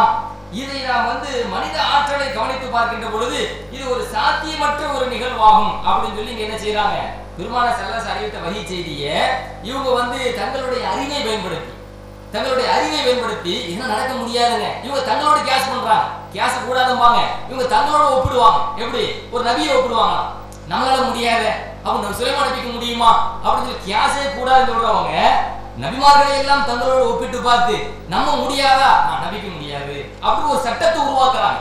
சட்டத்தை உருவாக்கி இந்த ஹதீஸை மறுக்க வேண்டிய அவசியம் என்ன? இப்படி எல்லாம் ஒரு மனிதன் சிந்திப்பானேயானால் இது யூதர்களுடைய மாற்றுமத்துடைய கலாச்சாரமா இல்லையா? அல்லாஹ் சக்தி கொடுத்தானா முடிஞ்சு போச்சு. இதுதான் இஸ்லாத்துடைய அடிப்படை கொள்கை. நபியை நம்மை ஒன்றாக இணைத்து பார்க்க முடியுமா? நபிமார்களுடைய உடல் பலம் என்ன, சாதாரண நம்மை போன்ற மனிதனுடைய உடல் பலம் என்ன என்பதன் கூட ஹதீஸ் ஷரீஃபிலே ஆதாரப்பூர்வமான ஹதீஸ் ஷரீஃபிலே பதிவு செய்யப்பட்டிருக்கு. நான் கேட்கிறேன், இது ஒரு எவ்வளவு சாத்தியமாகுமா?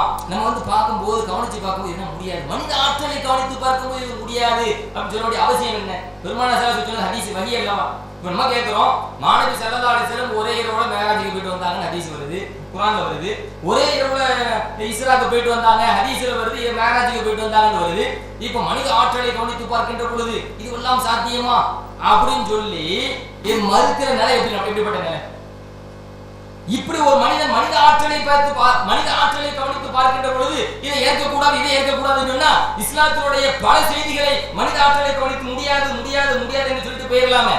அதே போல குர்ஆன் நூஹ் அலைஹிஸ்ஸலாம் அவர்கள் கிட்டத்தட்ட 950 வருடம் இந்த உலகத்தில் வாழ்ந்தார்கள். வலகத் அர்ஸல்னா நூஹன் இலா கௌமிஹி ஃபலபிஸ ஃபீஹிம் அல்ஃப ஸனத்தின் இல்லா 50 ஆமா. 1000 வருடம் 50 தவிர 950 வருடம் இந்த உலகத்தில் வாழ்ந்தார்கள் நூஹ் அலைஹிஸ்ஸலாம் என்று குர்ஆனில் அல்லாஹ் சொல்கிறான். இன்று ஒருத்தன் பார்க்கறான், நம்ம தான் 60 இழுத்துக்கிட்டு இருக்குது, 40ல இழுத்துக்கிட்டு இருக்குது, 950 மாசம் உலகத்தில் வாழ முடியுமா அப்படின்னு தன்னோட கியாஸ் பண்ணி தன்னை ஒப்பிட்டு இந்த வசனத்தை ஒருவன் பார்ப்பானேயானால் இதெல்லாம் சாத்தியம் மற்றும் மறுத்துருவான். இன்னைக்கு இவங்க மறுக்கிறாங்கல்ல, நம்மளால முடியல, ஒரு மனைவி எப்படிங்க 60 மைண்ட் போக முடியும், அதெல்லாம் முடியாதுங்க என்று எப்படி இவர்கள் தன்னோட ஒப்பிட்டு ஒரு ஹதீஸை மறுக்கின்றார்களோ, இந்த வாசலை திறந்துள்ளவர்களையானால் ஒவ்வொருத்தரும் நம்மளை பார்ப்பான், வாழ்ற காலத்தை பார்ப்பான், பார்த்து ஈஸியா மறுக்க ஆரம்பிச்சிடும். எதிர்த்தரப்பில் இருக்கக்கூடியவர்கள் அவங்களுடைய செய்திகளை எல்லாம் நீங்கள் பார்த்தீங்கன்னா அவங்களுக்கு தெரியும். நிறைய பயான் பண்ண ஆரம்பித்து கடைசியில் இப்போ தான் ஒரு செய்திக்கு வந்திருக்கிறாங்க. குரானோடு குரான் மோதுகிறது என்று சொன்னார்கள். 2 பேருமே ஏற்றிருக்கிறோம். குரானோடு குரான் மோதுவது இல்லை. நீங்கள் அப்படி குரானோடு குரான் மோதுகிறது அப்படின்னு வாதிக்க வந்தால் உங்களோட அதுக்கு தனியாக வாதிக்க நாங்கள் தயார். அந்த வாதத்தில் போவோம். குரானுடன் ஹதீஸ் மோதுமா இல்லையா என்றதான் தலைப்பு. யூதர்கள் அப்படி செஞ்சாங்க போனாங்கன்னா அந்த மாதிரி யூத கூட்டங்களோடு தான் நாங்கள் விவாதித்திருக்கிறோம். குரான் மட்டும் போதுமா, 19 அமைப்பு இருக்கிற 19 இந்த குரான் கட்டமைக்கப்பட்டிருக்கிறது, குரான் மட்டும் போதும் என்று சொல்பவர்களுடன் விவாதித்து நபி மொழி அவசியம் என்பதை நிரூபித்திருக்கிறோம். குரான் மட்டும் போதுமா என்ற புத்தகத்தையும் வெளியிட்டு இருக்கிறோம். அதில் உள்ள வசனங்களை தான் இவர் எடுத்து சொல்லி கொண்டு இருக்கிறார். அதனால குரான் மட்டும் போதும் என்று சொல்லக்கூடியவர்களுக்கு எதிரான கருத்துள்ளவர்கள் நாங்கள், நபிமொழிகளை ஏற்பவர்கள் நாங்கள் என்பதை முதல்ல நம்ம பதிய வைத்துக் கொள்கிறோம்.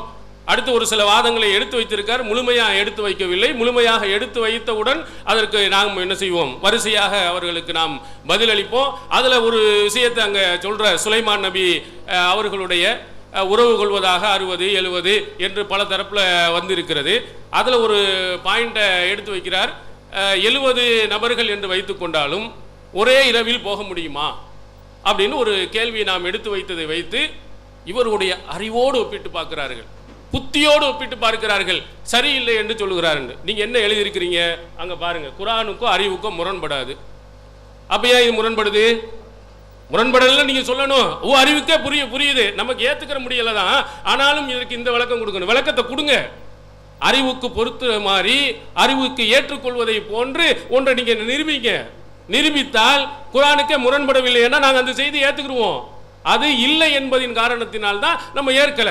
இதில் இன்னும் நிறைய செய்திகளை வைத்திருக்கிறாங்க. முழுசாக வைக்கின்ற பொழுது அவர்களுக்கு நாம் என்ன செய்வோம், முழுமையாக பதிலை அவர்களுக்கு நம்ம கொடுப்போம். அடுத்ததாக நாம் நம்முடைய ஆதாரங்களை நாம் எடுத்து வைக்கிறோம். நபி ஸல்லல்லாஹு அலைஹி வஸல்லம் அவருடைய சொல்லுல முரண்பாடுகள் இருக்கக்கூடாது. அல்லாஹ்வுடைய செய்தியை ரசூலுல்லாஹி ஸல்லல்லாஹு அலைஹி வஸல்லம் அவர்கள் எடுத்து சொல்கிறார்கள். இந்த மார்க்கம் அல்லாஹ்விடத்திலிருந்து வந்தது. அப்போ அல்லாஹ்விடத்திலிருந்து வரக்கூடியவைகள் முரண்பாடு இருக்காது. அப்போ முரண்பாடு இருக்கிற மாதிரி உள்ள செய்திகள் இறைவனிடத்திலிருந்து வந்தவை அல்ல. நபி ஸல்லல்லாஹு அலைஹி வஸல்லம் அவர்களுடைய பெயரினால் யாரோ இட்டுக்கட்டி சொல்லி இருக்கிறார்கள் என்று நாம் முடிவு செய்ய வேண்டும் என்பதற்கு இந்த வசனம். அதே போன்று சூரத்துல் ஆராஃப்ல 28வது வசனம், அதில் அல்லாஹ் தஆலா சொல்ல சொல்கிறான், குல் இன்னல்லாஹ லா யஅமுரு பில் ஃபஹ்ஷா. அருவருப்பான ஆபாசமான விஷயங்களை அல்லாஹ் தஆலா ஏவ மாட்டான். அப்ப நபியினுடைய சொல்லில், அல்லாஹுடைய வேதத்திற்கு விளக்கமாக வரக்கூடிய சொல்லில் ஆபாசங்கள் இருக்கக்கூடாது. அப்படி ஆபாசங்கள் இருப்பதை போன்று ஒரு செய்தி வருமானால் அது அல்லாஹ்வின் தூதர் அவருடைய சொல்லே இல்லை. அல்லாஹ்வின் தூதர் அவருடைய பெயரை யாரோ தவறாக பயன்படுத்தி இருக்கிறாங்க. நபி ஸல்லல்லாஹு அலைஹி வஸல்லம் அவர்கள் மீது இட்டுக்கட்டி சொல்லி இருக்கிறாங்க. ஏன்னா திருக்குர்ஆன்ல இன்னொரு இடத்துல அல்லாஹ் தஆலா சூரத்து பக்ராவுல 268வது வசனத்தில் என்ன சொல்றான், ஷைத்தானு யஇதுகுமுல் ஃபக்ர வ யஅமுருக்கும் பில் ஃபஹ்ஷா. இந்த ஷைத்தான் இருக்கிறான், அவன்தான் நீங்கள் தர்மம் எல்லாம் செய்து விட்டால் உங்களுக்கு வறுமை வந்துவிடும் என்று உங்களை எச்சரிப்பான். ஆபாசங்களை, அருவருக்கத்தக்க விஷயங்கள் எல்லாம் செய்யுமாறு அவன்தான் தூண்டுவான். அப்ப ஆபாசமான ஒரு செய்திகள் வரும் என்று சொன்னால், ஆபாசமான ஒரு செய்திகள் இருக்குமானால் அது ஷைத்தானின் தூண்டுதலினால் வந்தது. அல்லாஹ்வின் தூதர் அவர்களுடைய சொல்லில் எப்படி இருக்க முடியும்? அப்போ அந்த அல்லாஹ் தஆலா திருக்குர்ஆன்ல இறை தூதரினுடைய சொல் திருக்குர்ஆனுக்கு விளக்கமாகத்தான் அமைந்திருக்கணும். அதற்கு எதிராக இருக்கக்கூடாது. பொய்யான செய்திகள் வரக்கூடாது. அறிவுக்கு ஏற்க முடியாத செய்திகள் அதில் இருக்கக்கூடாது. ஆபாசமான செய்திகள் இருக்கக்கூடாது என்பதை அல்லாஹ் தஆலா இந்த வசனத்தின் மூலமாக நமக்கு ரொம்ப தெளிவாக எடுத்து சொல்கிறார். இந்த திருக்குர்ஆன் சொன்ன அடிப்படையில் தான் ஒரு சில மிக குறைந்த அளவில் இருக்கக்கூடிய செய்திகள் குர்ஆனுக்கு முரண்படுகிறது, அல்லாஹ்வின் தூதர் அவர்களுடைய தகுதிக்கு முரண்படுகிறது என்று நாம் மறுக்கிறோமே தவிர மொத்த செய்திகளையும் நாம் மறுக்கவில்லை என்பதை நம்முடைய நடைமுறைகளை நாம் செயல்படுத்தி காட்டியிருக்கிறோம். அடுத்ததாக நம் மீது ஒரு குற்றச்சாட்டு, புது மதம், நம்ம தான் புதுசாக இந்த கொள்கையை சொல்லிவிட்டோம். எது குர்ஆனுக்கு முரண்படும் என்று சொன்னால் அந்த செய்தியை ஏற்றுக்கொள்ளக்கூடாது, அந்த செய்தியை ஏற்கக்கூடாது என்ற இந்த கருத்து நம்ம தான் புதிதாக இப்பொழுது எடுத்து வச்சிருக்கிறோம் அப்படின்னு. இந்த கருத்து யூதர்களுடைய கருத்து, யூதர்களுடைய கொள்கை, யூதர்களுடைய கோட்பாடு என்று என்ன செய்கிறார்கள் அவங்க சொல்றாங்க. இப்போ பாருங்க 42 படம்.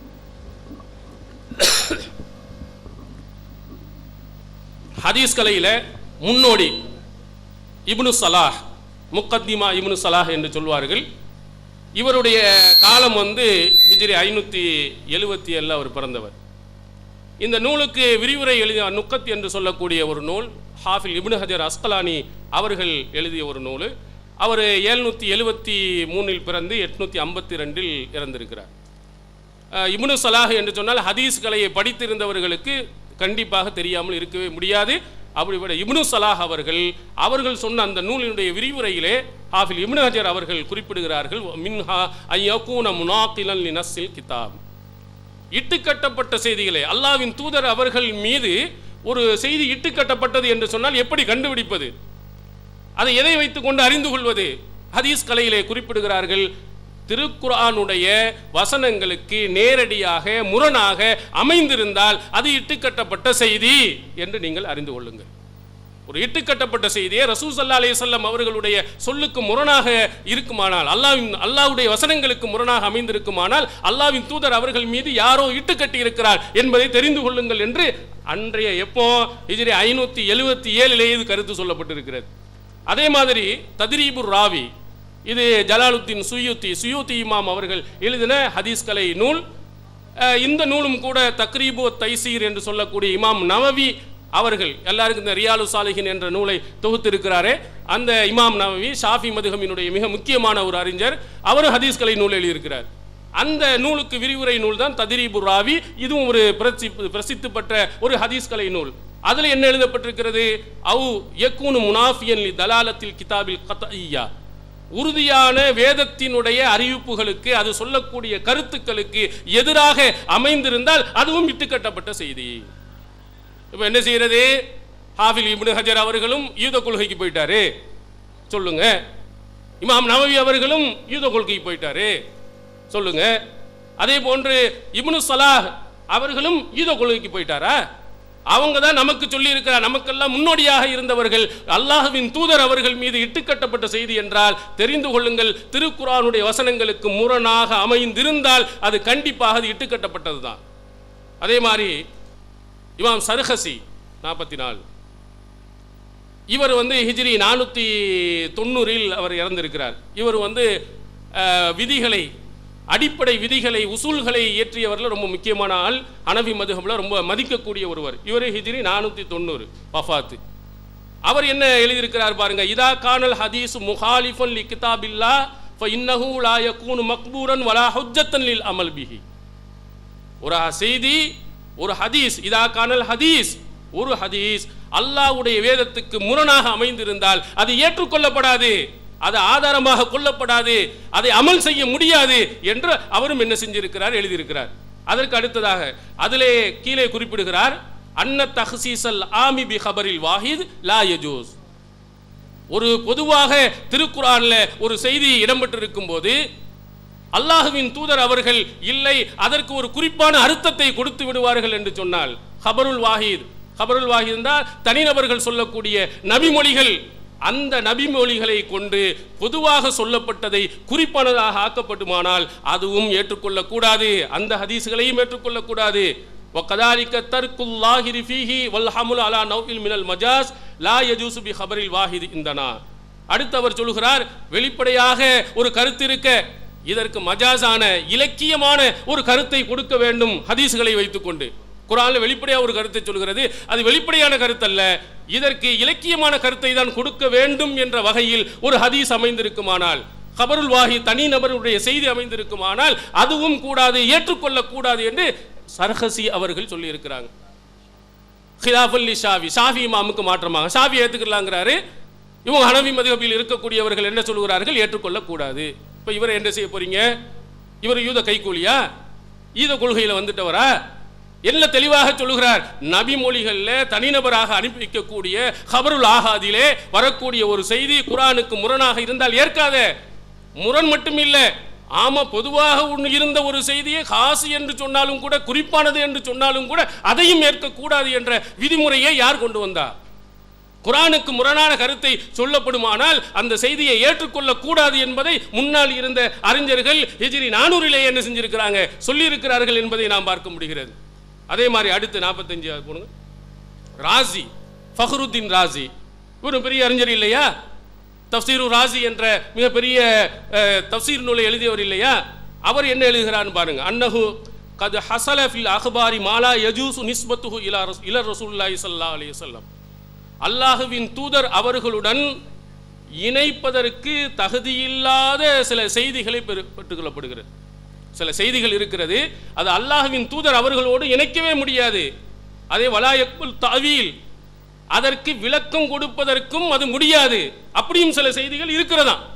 இவங்க சொல்றாங்க அப்படிலாம் முடியாது, அப்படியெல்லாம் முரணாகலாம் அமையாது, அதுக்கெல்லாம் விளக்கம் கொடுத்துடலாம். இவர் ராஜி சொல்லுகிறார், விளக்கம் கொடுக்க முடியாத அளவுக்கு அல்லாஹ்வின் தூதர் அவர்களுடன் சேர்த்து பார்க்க முடியாத சில செய்திகள் இருக்கிறது.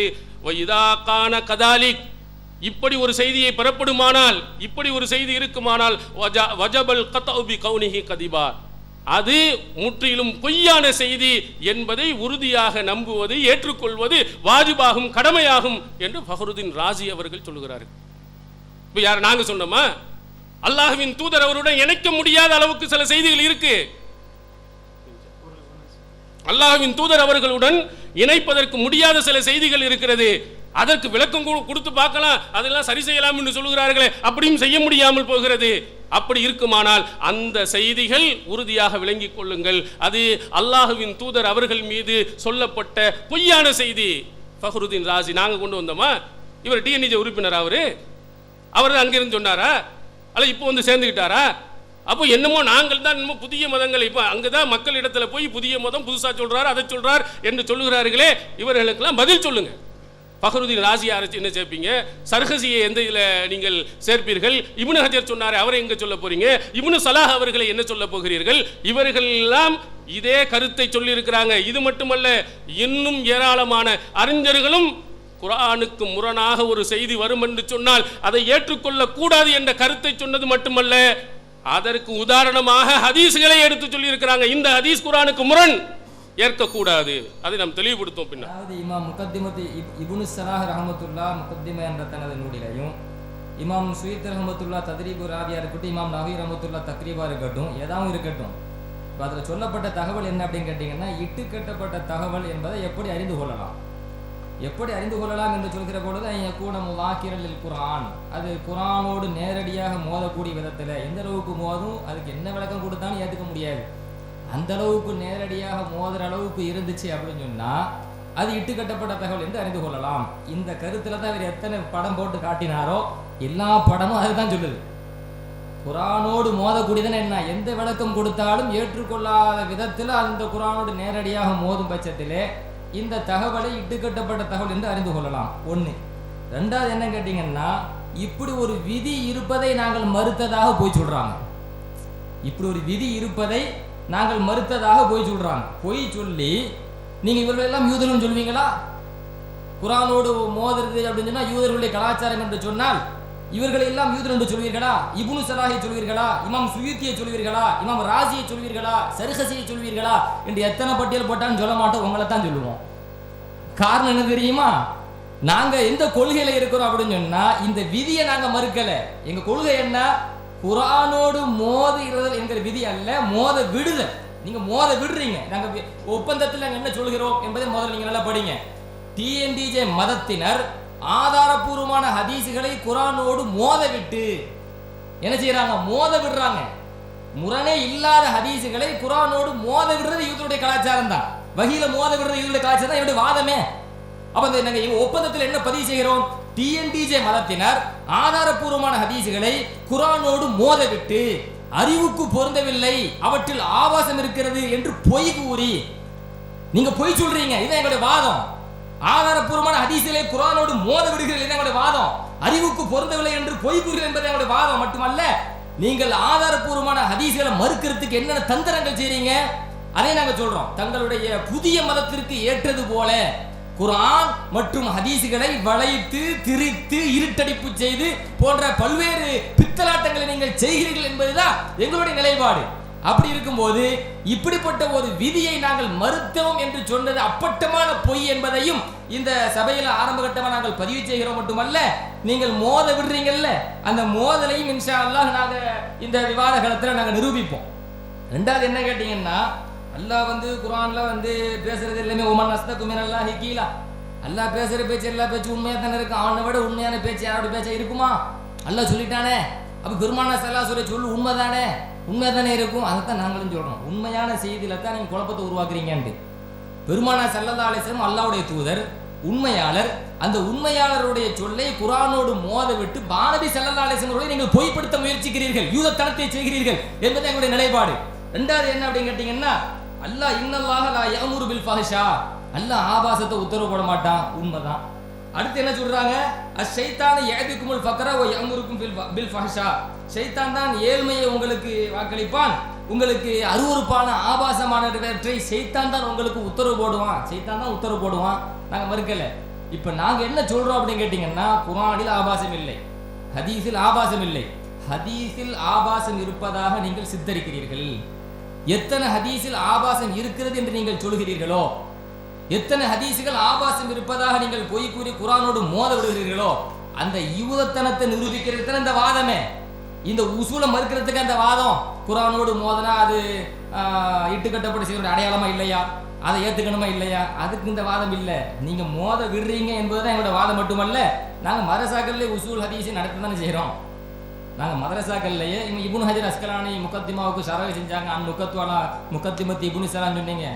இப்னு ஹஜர் அஸ்கலானி ரஹ்மத்துல்லாஹி எழுதின நூலை நுகுபாயை நாங்க படிச்சு கொடுத்துட்டு இருக்கிறோமே. அந்த நுகுபாவையே நாங்கள் படித்து கொடுத்து கொண்டிருக்கிறோம் என்கிற காரணத்தினால உசூல் ஹதீஸ் என்ன, ஹதீஸினுடைய விதி என்ன, ஒரு ஹதீஸ் இட்டுக்கட்டப்பட்ட தகவலா இல்லையா என்பதை என்ன அளவுகோல் வைக்கிறார்கள் என்கிற அனைத்தையும் நாங்கள் மதரசாக்களிலே பாடத்திட்டமாக வைத்திருக்கிறோம் என்பதையும் இங்கே உங்களுடைய கவனத்திற்கு கொண்டு வருகிறோம். அடுத்து இன்னொரு முக்கியமான விஷயம் என்ன கேட்டீங்கன்னா, குர்ஆன்ல எந்த விதமான முரண்பாட்டையும் இந்த மக்கள் பெற்றுக்கொள்ள மாட்டார்கள், இது வஹீயினுடைய முக்கியமான அடையாளம் அப்படின்னு ஒரு வசனத்தை ஓதி காண்பிச்சாங்க. அதே தான் நாங்கள் சொல்றது, எங்களுக்கு தான் பாயிண்ட் எடுத்து கொடுத்துட்டே இருக்கிறீங்க. நாங்கள் என்ன சொல்றோம் அப்படின்னு கேட்டால் அதை தான் நாங்களும் சொல்றோம். குர்ஆன்ல எந்த முரண்பாடும் கிடையாது, ஹதீஸில் எந்த முரண்பாடும் கிடையாது. நீங்க முரண்பாட்டை உருவாக்குறீங்க. எப்படி யூதம் உருவாக்குனால யா உஃப்த ஹாரூன் சொல்லி உருவாக்குனாங்கல்ல, அந்த மாதிரி நீங்க என்ன செய்யுங்க, ஹதீஸுகளை நீங்க குர்ஆனோடு மோத விடுறீங்க, சில கட்டங்களில் ஹதீஸோடு மோத விடுறீங்க. ஆக இப்படி மோதலை ஏற்படுத்தி ஹதீஸை மறுக்கிறீர்கள் என்பதுதான் எங்களுடைய அடிப்படை வாதம் என்பதை இந்த சபைக்கு நாங்கள் பதிவு செய்கிறோம். அடுத்து இன்னொரு முக்கியமான விஷயம் என்ன கேட்டீங்கன்னா, 70 மனைவியோடு ஒரு இரவுல உறவு கொண்டாங்க என்பதை மறுக்கக்கூடாது நம்ம சொல்றோம். அல்லாஹ் ஒரு முஸ்லிம்களுடைய அடிப்படை வாதம் என்னங்க, அடிப்படை கொள்கை என்னங்க? அல்லாஹ் சுப்ஹானஹு தஆலா அனைத்தின் மீதும் சக்தி உடையவன். அல்லாஹ் சுப்ஹானஹு தஆலா அனைத்தின் மீதும் சக்தி உடையவன். தான் நாடியதை அவன் செய்யும் ஆற்றல் உள்ளவன், எதை வேண்டுமானாலும் செய்வான். இதுதான் அவனுடைய அடிப்படை நம்ம நம்புற கொள்கை. அல்லாஹ் சுப்ஹானஹு தஆலா நபிமார்களுக்கு பிரத்யேகமான உடலில் உள்ள வலுவை அல்லாஹ் கொடுத்தான் என்று நம்பிட்டா இதுல எந்த பிரச்சனையும் கிடையாது. நீங்க ஏன் தேவையில்லாம உங்களோட கேஸ் பண்றீங்க நபிமார்களை? என்னால முடியாது, நபிமார்களே முடியாது. இதுவா கொள்கை? ஒரு ஹதீஸை மறுப்பதற்கு அளவுகோல் இதுவா? என்னால முடியாது, அதனால நபிமார்கள் செஞ்சாங்க அப்படின்னு அதை மறுத்திரணும் என்ற கொள்கை ஹதீஸை மறுக்கின்ற அளவுகோலா? இந்த ஹதீஸினுடைய விரிவுரையில நீங்க இப்னு ஹஜர் அஸ்கலானி என்று சொன்னீங்கல்ல, பெருசா முதல்ல தோங்குனது என்ன? முகத்திமத்தி இப்னு ஸலாஹ், அதுக்கு இப்னு ஹஜர் அஸ்கலானி என்ன விளக்கம் கொடுத்தாங்க தெரியுமா அப்படின்னு பெருசா பில்டப் கொடுத்து முதல்ல நீங்க துவங்குனீங்கல்ல. அந்த இப்னு ஹஜர் அஸ்கலானி ரஹ்மத்துல்லாஹ் இந்த ஹதீஸினுடைய விரிவுரையில சுலைமான் அலைஹிஸ்ஸலாம் ஒரே இரவுல பல நபிமார்களோடு போனாங்கன்னு வருது இல்ல, உறவு கொண்டாங்கன்னு வருது இல்ல. இந்த ஹதீஸ் அவர் விளக்குகிற பொழுது ஓஃபீஹி மா ஹஸ்ஸபிஹி அல் அம்பியா மினல் குவத்தி அலல் ஜிமாஇ அத்தாலி ذلك على صحة البنية وقوة الفحولية وكمال الرجولية مع ما هم فيه من الاشتغال بالعبادة والعلوم. இவ்வளவு செய்தி பதிவு செய்றாங்க. இந்த கருத்து என்ன அப்படின்னு கேட்டீங்கன்னா, இந்த ஹதீஸிலிருந்து நமக்கு ஒரு கருத்து கிடைக்கிறது, ஒரு ஆதாரம் கிடைக்கிறது. என்ன அப்படின்னு கேட்டீங்கன்னா, நபிமார்களுக்கு அல்லாஹ் சுப்ஹானஹு தஆலா இந்த உறவு கொள்வதற்கு இந்த அளவுக்கு அல்லாஹ் ஆற்றலை வழங்கியிருக்கிறான் என்பது நபிமார்களுக்கு அல்லாஹ் தனிப்பட்ட முறையில் கொடுத்த குசூசியத்து, அல்லாஹ்வுக்கு தனிப்பட்ட முறையில் கொடுத்த அந்த ஆற்றல்.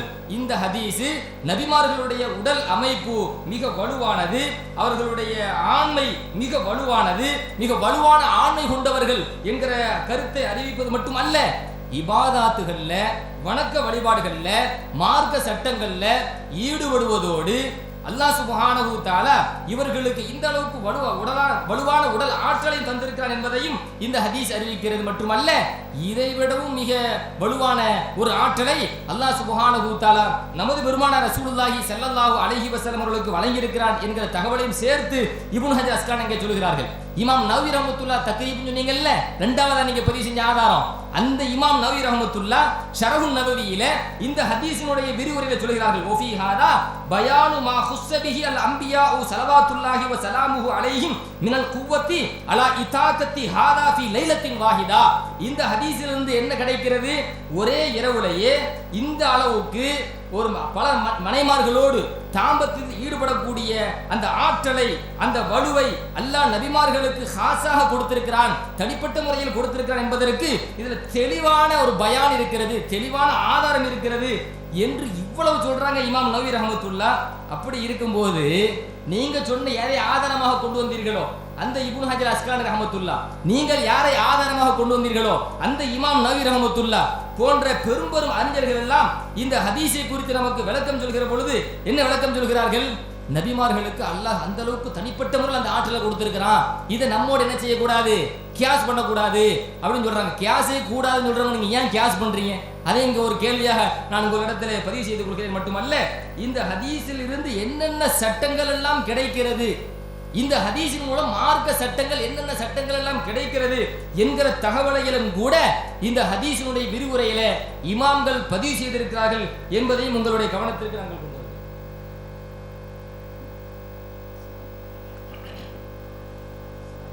வரஹ்மத்துல்லாஹி வபரகாத்துஹு. அல்ஹம்துலில்லாஹ் வஸ்ஸலாத்து வஸ்ஸலாமு அலா ரசூலில்லாஹி ஸல்லல்லாஹு அலைஹி வஸல்லம். கண்ணியத்துக்குரிய அல்லாஹ்வின் நல்லடியார்களே, திருக்குர்ஆனோடு மோதவிட்டு பல்வேறுபட்ட சஹீஹான ஹதீஸுகளை சஹீஹான சனதோடு வந்திருந்தாலும், அறிவிப்பாளர் தொடரோடு வந்திருந்தாலும் அந்த ஹதீஸுகளை மறுக்க வேண்டும் என்ற ஒரு கொள்கையினுடைய விபரீதத்தை இங்கு நாம் விளக்கி கொண்டிருக்கிறோம். கண்ணியத்துக்குரிய அல்லாஹ்வின் நல்லடியார்களே, அவங்களுடைய பேச்சினுடைய தொடக்க உரையில் சொல்லி காட்டினாங்க, திருக்குர்ஆன் என்பது சஹாபாக்கள் நபி ஸல்லல்லாஹு அலைஹி வஸல்லம் காலத்தில் பல லட்சக்கணக்கான சஹாபாக்களால் மனனம் செய்யப்பட்டிருந்தது. அதுக்கு பின்னாடியே மனனம் செய்யப்பட்டது நாங்கள் ரசூலுல்லாஹி ஸல்லல்லாஹு அலைஹி வஸல்லம் காலத்தில் பல லட்சக்கணக்கான சஹாபாக்களால் இந்த குர்ஆன் மனனம் செய்யப்பட்டது என்பதற்குரிய அந்த ஆதாரங்களை, சான்றுகளை அவர்கள் வழங்க வேண்டும். அவங்க தொடக்க உரையில் சொல்லியிருந்தாங்க. அதே போல் சென்ற உரையில் கூட சொல்லும்போது சொன்னாங்க, நாங்கள் ஹதீஸுகளை குர்ஆனை எப்படி பாதுகாக்கிறோன்னா, இந்த ஹதீஸுகளை எப்படி பாதுகாக்கிறோன்னா, இதை மறுக்கக்கூடிய கூட்டத்தோடு நாங்கள் விவாதம் செய்து அவங்க ஹதீஸுகளை பாதுகாக்கிற அந்த தன்மையை சொல்லி காட்டினாங்க.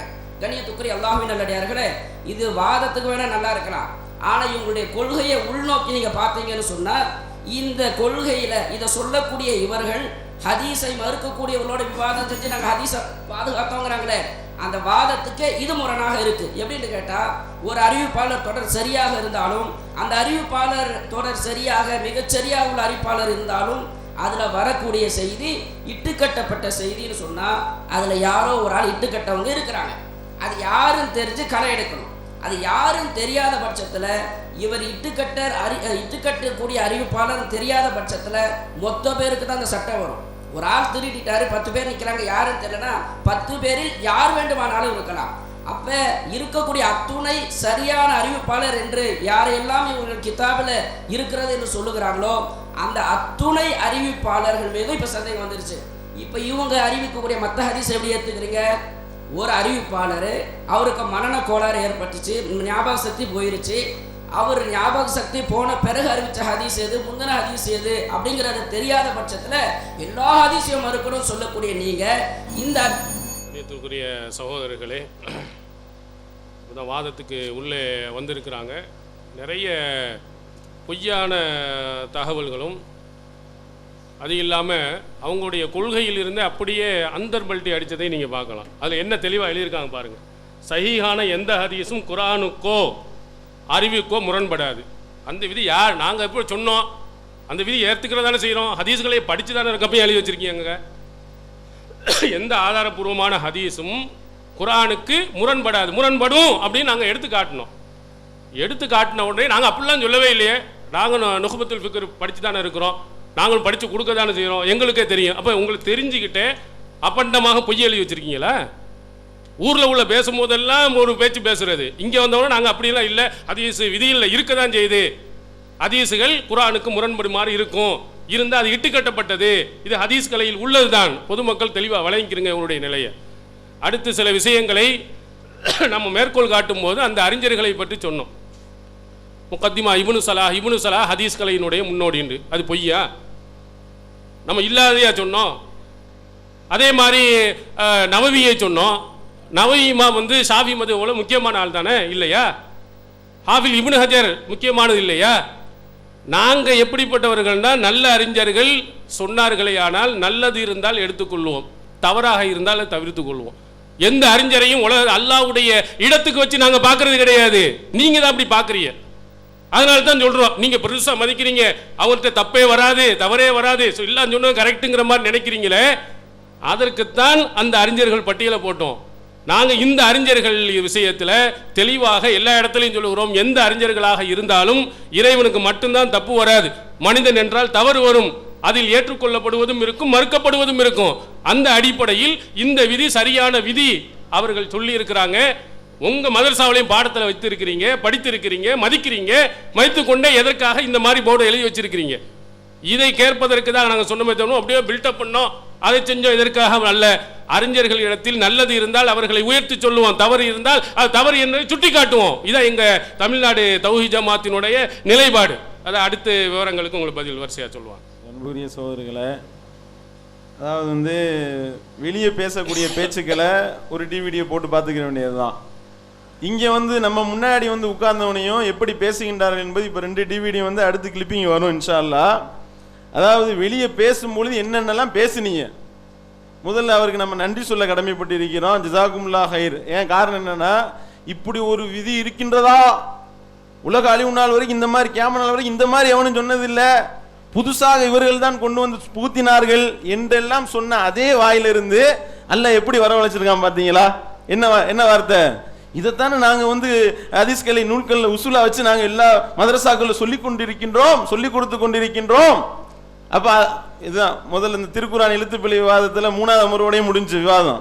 அந்த மாதிரி இப்ப முடிஞ்சு போச்சு. ஆமா இருக்கு, யாரு இல்லண்டா, இப்ப உங்களுக்கு தவறான தகவல் கொடுக்கப்பட்டிருக்கின்றது, திஸ் இஸ் ராங் இன்ஃபர்மேஷன் அப்படின்ட்டு என்ன நீங்கள் வாதமாக இத்தனை நாள் வெளியே சொல்லி கொண்டிருந்தீர்களோ, எங்க முன்னாடி வந்து உட்கார்ந்தவனே அப்படியே அந்தர்பல்ட்டி போட்டு அல்லாஹ் உங்களுடைய வாயிலிருந்தே வரவழைச்சிருக்கிறானே. ஆமா அப்படி விதி இருக்கத்தான் செய்யுது, விதி இருக்கின்றதெல்லாம் நாங்க மறுக்கல என்று அல்லாஹ் உங்களுடைய வாயிலிருந்து வரவழைத்திருக்கின்றான் என்றால் எல்லா புகழும் அல்லாஹ்வுக்கே உரியது. முதல் விஷயம். 2வது, சில வசனங்கள் எடுத்து போட்டார், நம்ம சில வசனங்களை சொன்னோம். அந்த வசனங்கள் எல்லாம் திருமறை குர்ஆனை உயிரை விட மேலாக மதித்து அல்லாஹ்வுடைய தூதருடைய வழிமுறையை மதிக்கக்கூடியவர்களுக்கு பொருந்தும். உங்களுக்கு எப்படி பொருந்தும்? நீங்க சொல்றீங்களே, வலா துப்திரு அமாலுக்கும், உங்களுடைய அந்த அமல்களை நீங்கள் வீணாக்கி விடாதீர்கள், அல்லாஹ்வுடைய தூதருக்கு நீங்க கட்டுப்படுங்க, கட்டுப்படாம போயிட்டீங்கன்னா நீங்க வீணாக்கிடுவீங்க. இந்த வசனத்தை சொல்ல உங்களுக்கு என்ன இருக்கின்றது, ரைட்ஸ் இருக்கின்றது? எல்லாம் மார்க்கத்துக்கு முரணான செயல்பாடுகளையே மார்க்க வழிபாடாக வைத்துக்கொண்டு எல்லா விதமான அல்லாஹ்வுடைய தூதருடைய வழிமுறையை மறுக்கக்கூடியவர்கள் இதை பேசலாமா? இது எப்படி இருக்கின்றது என்றால், மோடி அஹிம்சையை பத்தி பேசுற மாதிரி இருக்கு. யாரும் கொலை பண்ணக்கூடாது, ரொம்ப முக்கியம், மனித உயிர் என்று மோடி பயான் பண்ணா எப்படி இருக்குமோ அந்த மாதிரி தான் உங்களுடைய வாதம் இருக்கின்றது. ஏன் நீங்க சொன்னீங்களே, ஆரம்பத்தில் எடுத்து போட்டீர்களே சில வசனங்கள், இன்னல்லதீன யக்ஃபுருன பில்லாஹி வ ருசுலிஹி வ யுரீதுன அன் யுஃபர்ரிகு பைனல்லாஹி வ ருசுலிஹி வ யகூலுன நுமினு பிபஅலின் வ நக்ஃபுரு பிபஅலின் எல்லாம் போட்டாரு. அல்லாஹ்வும் அவருடைய தூதரும் ஒரு விஷயத்தை சொல்லிவிட்டால், அல்லாஹ் சொன்னதும் தூதர் சொன்னதுன்னு பிரிச்சு எவன் வந்து புது ஒரு வழியை உருவாக்க எண்ணுகின்றானா அவன் உலாயிக்க உமுல் காஃபிரூன ஹக்கா, அவன் தான் உண்மையான இறை மறுப்பாளன் என்று அல்லாஹ் சொல்றானே. அதெல்லாம் உங்களுக்கு அப்படியே பொருந்தும். அதை கொண்டு வந்து நீங்க எங்களுக்கு பயான் பண்ணிக்கிட்டு இருந்தீங்க பாருங்க, ரொம்ப ஆச்சரியப்படுறோம். நாங்க வைக்க வேண்டிய முன்னுரை எடுத்துக்கொண்டு நீங்க பயான் பண்ணிக்கிட்டு அதை எங்க மேல போட்டு விட்டு போறாரு. ஃபல்யஹ்தரி அல்லதீன யுகாலிஃபூன அன் அம்ரிஹி அன் துஸீபஹும் ஃபித்னத்துன் அவ் யுஸீபஹும் அஸாபுன் அலீம். யார் இந்த தூதருடைய கட்டளைக்கு மாறு செய்கின்றாரோ அவருக்கு இந்த உலகத்துல கடுமையான வேதனை சோதனை இருக்கின்றது, மறுமையில கடுமையான வேதனை இருக்கின்றது என்று அல்லாஹ் எச்சரிக்கிறான். ஆமா, அல்லாஹ்வுடைய தூதருடைய வழிமுறை எத்தனை நீங்கள் புறக்கணித்துக் கொண்டிருக்கின்றீர்கள். அல்லாஹ்வுடைய தூதருடைய வழிமுறையை நடைமுறைப்படுத்த எங்களுடைய உயிரையும் பல இடங்களில் தியாகம் செய்திருக்கின்றோம் எங்களுடைய மக்கள். அப்படிப்பட்ட நபர்கள், அப்படிப்பட்ட ஒரு ஜமாத்தை பார்த்து இவர் அப்படியே உல்டாவா பண்றாரு. எல்லாமே இருட்டடிப்பு தான் அம்புட்டோம். அப்ப இந்த விஷயத்தை முதல்ல நபி வழியை வந்து பேணுவதில் எங்களுக்கு நீங்க பாடம் நடத்த தேவையில்லை. நீங்க என்ன வர்றீங்க, எல்லாம் இருட்டடிப்பு, அம்புட்டி இருட்டடிப்பு. சுலைமான் நபியினுடைய விஷயத்துல என்ன வச்சாரு பாத்தீங்களா? சுலைமான் நபியினுடைய விஷயத்துல 70 மனைவி இடத்துல எப்படி போனாரு போனாங்கன்றது வந்து ஒரு பெரிய பயங்கரமா விண்வெளி பயணம் சாத்தியமா, அது எப்படி இப்படிலாம் கேட்பார்கள். 980 வருஷம் நூஹ் அலைஹிஸ்ஸலாம் எப்படி வாழ்ந்தார்கள் இப்படிலாம் கேட்பார்கள்னு பேசுறீங்களே. அதுல சகோதரர் பிஜே அவர்கள் வைத்த வாதம் என்ன? உங்களுக்கு ஒரு அமர்வு உங்களுக்கு வந்து டைம் கொடுக்குறேன், முற்றிலும் இருட்டடி பண்ணியிருக்கிறார். இப்ப நீங்க அடுத்த அமர்வுல அல்லாஹ்வுக்கு பயந்து பிஜே அவர்கள் என்ன வாதம் வைத்தார் என்று நீங்கள் சொல்லிவிட்டீர்களே, ஆனால் உங்களுடைய நன்மதிப்பு கூடும். ஆனா இல்ல நான் அப்படி இருட்டடிப்பு பண்ணத்தான் செய்வேன் அப்படின்னா அடுத்த அமர்வுல இது குறித்த உண்மையை நாங்கள் வெளிப்படுத்தி உங்களுடைய எப்படிப்பட்ட பொய் மூட்டைகளை நீங்கள் அவிழ்த்து விடுகின்றீர்கள் என்ற அந்த அடிப்படையை நாங்கள் வந்து மக்களுக்கு அம்பலப்படுத்துவோம். சரியா? இது ஒரு அடிப்படை. அடுத்து பாருங்க, அல்லாஹ் வந்து குல் இன்னல்லாஹ் லா யஅமுரு பில் ஃபஹ்ஷா, அசிங்கமானதை ஏவ மாட்டான். அத்தக்கூலுனா அலல்லாஹி மாலா தஅலமூன், நீங்கள் அறிந்து கொண்டே அல்லாஹ்வின் மேல ஏன் இட்டு கட்டுறீங்கன்னு அல்லாஹ் கேட்கிறானே, அதை எம்மை சொல்லி காமிச்சாரு. அதுக்கு என்னவா, அதெல்லாம் வந்துகிட்டு நாங்களும் அதை நம்புகின்றோம். அப்ப சில செய்திகள் வருகின்றது, இட்டு கட்டப்பட்ட செய்திகள், அதுல இருக்கக்கூடியதை நீங்க எப்படி நம்புகின்றீர்கள்? உம்மு ஹராம் என்ற ஒரு பெண்மணி சம்பந்தமாக வரக்கூடிய செய்தியை நான் வாசிக்கின்றேன். 7001 புகாரில இருக்கக்கூடிய செய்தி என்ன வருகின்றது? அதாவது ரசூல் ஸல்லல்லாஹு அலைஹி வஸல்லம் அவர்கள் உம்மு ஹராம் என்ற பெண்மணியினுடைய வீட்டுக்கு போவாங்களாம். போய் தஃப்லீர் அஸஹு, அவர்கள் வந்து ரசூல் ஸல்லல்லாஹு அலைஹி வஸல்லம் அவர்களுக்கு அந்த உம்மு ஹராம் என்ற அந்த பெண்மணி பேன் பார்த்து விடுவார்கள். இருக்கின்றதா இல்லையா? இதை எப்படி ஒரு மூமின் நம்ப முடியும்? நபிகள் நாயகம் ஸல்லல்லாஹு அலைஹி வஸல்லம் அவர்கள் ஒழுக்கத்தினுடைய உறைவிடமாக திகழ்ந்தார்கள், அவர்கள் ஒழுக்கத்தினுடைய சிகரமாக இருந்தார்கள். அப்படிப்பட்ட அல்லாஹ்வுடைய தூதர் அவர்கள் நபிகள் நாயகம் ஸல்லல்லாஹு அலைஹி வஸல்லம் அவர்களுக்கு அந்த பெண்மணி பேன் பார்த்து விட்டார்கள் என்றால் அந்நிய பெண்மணி அது. அந்த உம்மு ஹராம் என்ற அந்த பெண்மணி அல்லாஹ்வுடைய தூதருடைய உறவுக்காரர்கள் கிடையாது, அந்நிய பெண்மணி. ஒரு அந்நிய பெண்மணி ஒரு ரசூல் ஸல்லல்லாஹு அலைஹி வஸல்லம் அவர்களுக்கு பேன் பார்த்து விட்டாங்க என்று வந்தால் இதை எப்படி ஒரு மூமின் ஏற்றுக்கொள்ள முடியும்? அப்ப பேன் பார்த்து விடுறது என்பது சாதாரண விஷயம் இல்ல, அது வந்து தலையை தொட்டு பார்க்கக்கூடிய அளவிற்கு உண்டான ஒரு விஷயம். அப்ப அவரிடத்துல பக்கத்துல தலையை வைத்தார்கள். வரிசையா நிறைய ஆதாரங்கள் இருக்கின்றது, ஆதாரபூர்வமான செய்தி என்பதனால் ஏற்றுக்கொள்ள முடியுமா? இப்னு ஹஜர்னு போட்டீங்களே, இப்னு ஹஜர், அந்த இப்னு ஹஜர் என்ன சொல்றாரு? அதாவது பல விஷயங்களுக்கு நம்ம பதில் சொல்லிடலாம். ஆனா ரசூல் ஸல்லல்லாஹு அலைஹி வஸல்லம் வந்து அந்த அம்மாவுடைய தலையில மடியில தலையை வச்சாங்கன்னு வருது, அதுக்கு நம்ம பதில் சொல்ல முடியாது என்று இப்ப நீங்க வாசிச்சீங்களா, இந்த இப்னு ஹஜர் தானே சொல்றாரு. அப்ப இப்படிப்பட்ட ஒரு கேவலத்தனத்தை அல்லாஹ்வுடைய தூதர்கள் செய்திருப்பார்களா? குல் இன்னல்லாஹ லா யஅமுரு பில் ஃபஹ்ஷா, அந்த மானக்கேடான விஷயத்தை அல்லாஹ் ஏவ மாட்டான். அத்தக்கூலுனா அலல்லாஹி மாலா தஅலமூன், நீங்கள் அறிந்து கொண்டே அல்லாஹ்வின் மீது ஏன் பொய்யை இட்டு கட்டுகின்றீர்கள் என்று அல்லாஹ் கேட்கின்றானே, அது உங்களை பார்த்து கேட்கிற மாதிரி இல்ல. அடுத்து பாருங்க, குர்ஆனுக்கு முரண்பட்டால் அது நபி சொன்னது கிடையாது அப்படின்னு நாம மறுக்கிறோம்.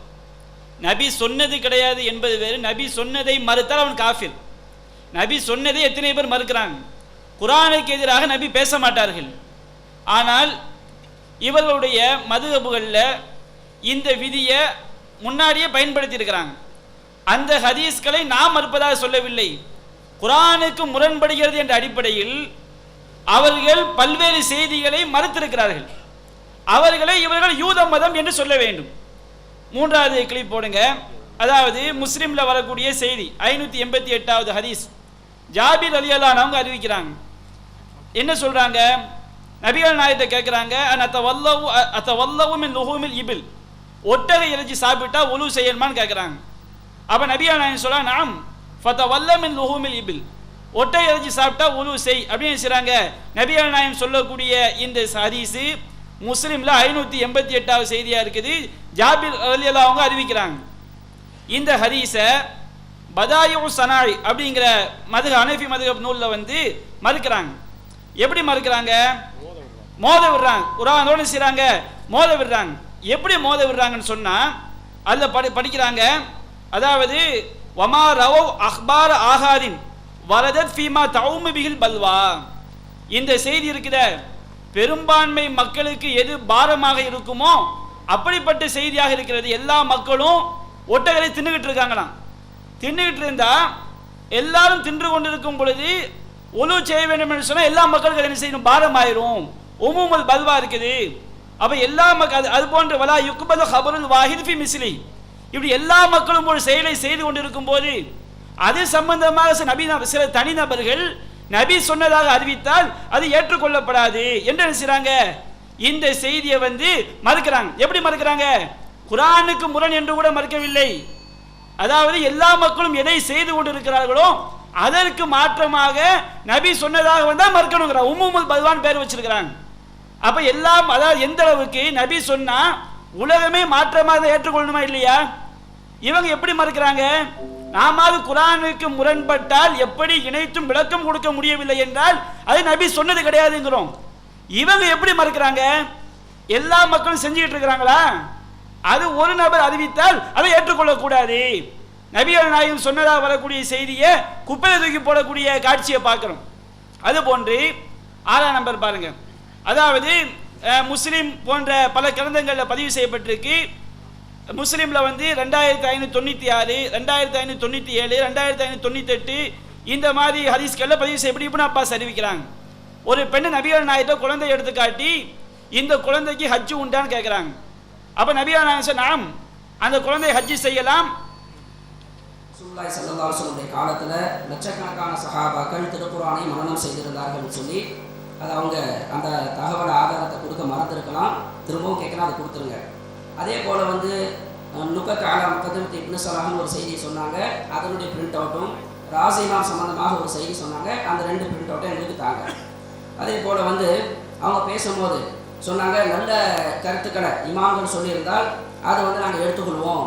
அடுத்து சொல்லும் போது சொன்னாங்க, நல்லா இருந்தால் உயர்த்தி சொல்லுவோம்னு சொன்னாங்க. அல்ஹம்துலில்லாஹ், இமாம்களுடைய கருத்தை உயர்த்தி சொல்லுவோங்கிற அளவுக்கு அவங்க மாறி வந்திருக்காங்கிறது உண்மையிலேயே ஒரு மகிழ்ச்சியான ஒரு செய்தி. அதே போல் பாருங்கள், நம்ம தரப்பில் ஒரு வாதம் எடுத்து வச்சோம். சுலைமான் அலைஹிஸ்ஸலாம் சம்பவம் எடுத்து வச்சோம். பிஜே எப்படி சொல்கிறாரோ அப்படி எடுத்து வைங்க அப்படிங்கிறாங்க. பிஜே எப்படி சொல்கிறாரோ அப்படி எடுத்து வைங்க, அந்த மாதிரி நீங்கள் எடுத்து வச்சிங்களா, அப்படி எடுத்து வைக்கணும் அப்படிங்கிற மாதிரி சொன்னாங்க. கணியத்துக்குரிய எல்லாமே நிறைய சொல்லிட்டு அவரே இன்னொரு வாதம் எடுத்து வச்சார். என்ன வாதம்? உம்மு ஹராம் ரலியல்லாஹு வாதம் எடுத்து வச்சார். எங்களுக்கு சொல்கிற சட்டம் உங்களுக்கு பொருந்தணும்ல, பிஜே எடுத்து வச்சது மாதிரி நாங்கள் எடுத்து வைக்கணும்னா பிஜே எடுத்து வச்ச மாதிரி நீங்கள் எடுத்து வைங்க. ஜெயினுல் ஆபிதீன் அந்த வாதத்துக்கு எப்படி எடுத்து வைக்கிறாரு? உம்மு ஹராம் ரலியல்லாஹுடைய விஷயத்தை எப்படி எடுத்து வைக்கிறார்? அந்நிய பெண் மடியில் படுத்தாங்கன்னு சொல்றாரு இல்லையா? அது மட்டும் இல்லை, அங்கே ஆய்வில் சந்தேகம் ஏற்படுது. மடியிலன்னா நெஞ்சில் வச்சுக்கங்க, மார்புன்னு வைங்கிற மாதிரி வேற கருத்தையும் சொல்றாரு. புருஷன் இல்லாமல் வீட்டில் நுழைஞ்சாங்கிறாரு. அப்போ இவ்வளவு கருத்தையும் அவரு சொன்னாரு. அந்த மாதிரி நீங்க வாதம் எடுத்து வச்சிங்களா? அப்போ பிஜே எப்படி எடுத்து வச்சாரு, நீங்களும் அந்த மாதிரி எடுத்து வைங்க. இந்த மடியில் பார்த்தாங்கிறது என்ன ஆதாரம்? புருஷன் இல்லாமல் வீட்டுக்குள்ள நுழைஞ்சாங்கன்னு சொல்றாரு, அதுக்கு என்ன ஆதாரம்? அதே போல வேர்வையெல்லாம் வலிச்சு எடுத்தாங்களாம், அப்படிலாம் வைப்பாரு, அப்படிலாம் காரணம் சொல்றாரு. அந்த மாதிரி சொன்னதுக்கு என்ன ஆதாரம்? இதெல்லாம் நீங்க சொல்லி நீங்க வாதம் எடுத்து வைங்க, புரியுதுங்களா? அதனால எங்களுக்கு மட்டும் அது பொறுத்து இல்லை, உங்களுக்கு அது பொருத்தம். அதே போல தத்ரீபு ராவி ஒன்று சொன்னாங்க. தத்ரீபு ராவில இங்க மதம் என்று சொல்கிறார்களே, இதுக்கு முன்னாடி உள்ள அறிஞர்கள்லாம் இதை சொல்லி இருக்கிறாங்க அப்படிங்கிறார். கண்ணியத்துக்குரிய அல்லாஹ்வினுடைய ஒரு விஷயத்தை வழங்கணும். ஒருத்தவங்களை பற்றி விமர்சனம் செய்யும் போது, ஒருத்தவங்களுடைய கொள்கையை சொல்லும் போது முழுசா சொல்லணும், பகுதியை சொல்லக்கூடாது. நீங்க கூட ஒரு ஹதீஸை மறுக்கக்கூடிய ஒரு கூட்டத்தோடு விவாதம் செஞ்சதா சொன்னீங்க. அவன் அல்லாஹ்வை ஏற்றுக்கிறாங்கிறதுக்காக வேண்டி உங்க கொள்கையில சேர்த்துக்கான அர்த்தமா? நாங்க அல்லாஹ்வை ஏற்றுக்கொள்ள லா இலாஹா இல்லல்லாஹ்ங்கிற கலிமாவை ஏற்றுக்கொள்றோன்றதுக்காண்டி அவன் எங்களோட சேர்ந்துட்டான அர்த்தமா? அவனுடைய முழு கொள்கை என்னன்னு பார்க்கணும். அந்த மாதிரி தத்ரீபு ராவி வாசிச்சாங்கல்ல, தத்ரீபு ராவில என்ன வாசிச்சாங்க? யகூன முனாஃபியன் இல்ல தலாலத்தின் கிதாபில் கதஇயா, உறுதியான வேதத்தினுடைய அறிவிப்புக்கு முரணாக அது இருக்கணும் என்று சொல்லியிருக்கிறாங்க. அவங்கள தான் சொல்லியிருக்காங்கிறாங்க. நான் கேட்குறேன், அது மட்டுமா சொல்லியிருக்கிறாங்க? ஏன் அப்படியே பாதியாக நிறுத்திட்டீங்க? அதுக்கடுத்து சொன்னாங்களே, அவி சுன்னத்தில் முத்தவாத்திரா அவில் இஜ்மாயில் கதழியான உறுதியான இஜ்மாவுக்கோ அல்லது முத்தவாத்திரான பலரால் அறிவிக்கப்படுகிற அந்த சுன்னத் ஹதீஸுக்கு முரணாகவோ அப்படின்னு சேர்த்தாங்களே. இந்த அடிப்படைகளை வைத்து பார்த்தால் நீங்க எந்த ஹதீஸுகளை மறுக்கிறீங்களோ, நான் சொல்றேன், அது இமாமுடைய கொள்கை சொல்றேன். தத்ரீபு ராவி எழுதுறவங்க இந்த கொள்கையில இருக்கிறாங்கன்னு சொன்னா அந்த இமாம் எழுதிய முழுசையும் நீங்க வாசிச்சு பார்த்தீங்கன்னா நீங்க எதை மறுக்கிறீங்களோ அதை அவங்க மறுக்க மாட்டாங்க வந்துடும். மறுக்க மாட்டாங்கன்னா உங்க கொள்கை எப்படி வரும்? உங்க கொள்கையில் அவங்க எப்படி இருப்பாங்க? உங்க கொள்கையை அவங்க சொல்லலன்னு விலகி போயிருது. அதே போல இன்னொரு விஷயம் பாருங்க. அது போல அடுத்து அந்த தத்ரீபு ராவிலே அடுத்து வருது அம்மல் முஆரவத்தும் இம்கானில் ஜமஇ, அதை ஒன்று சேர்த்து பார்க்க முடியும், அந்த முரணான கருத்துக்களை ஒன்று சேர்த்து பார்க்க முடியும் என்று இருந்தால் ஃபலா, அப்படி இருக்காது, அது இட்டுக்கட்டப்பட்ட செய்தியா இருக்காது, அது ஒன்று சேர்த்து பார்க்கணுன்ற கருத்தை சொல்றாங்களே, அவைய விட்டீங்க. நாங்க ஒன்று சேர்த்து பார்க்க முடியும், குரானுக்கும் ஹதீஸையும் நீங்க மோத விட்டு பார்க்குறீங்களே, ஒன்று சேர்த்து பார்க்க முடியும் நாங்க சொல்றோம். அப்ப ஒன்று சேர்த்து பார்க்க முடியுங்கிறத நீங்க மறுத்து இல்லை இது இட்டுக்கட்டப்பட்ட செய்தி தான் சொல்லி உங்களுடைய வாதத்தை முன்வைக்கிறீங்க.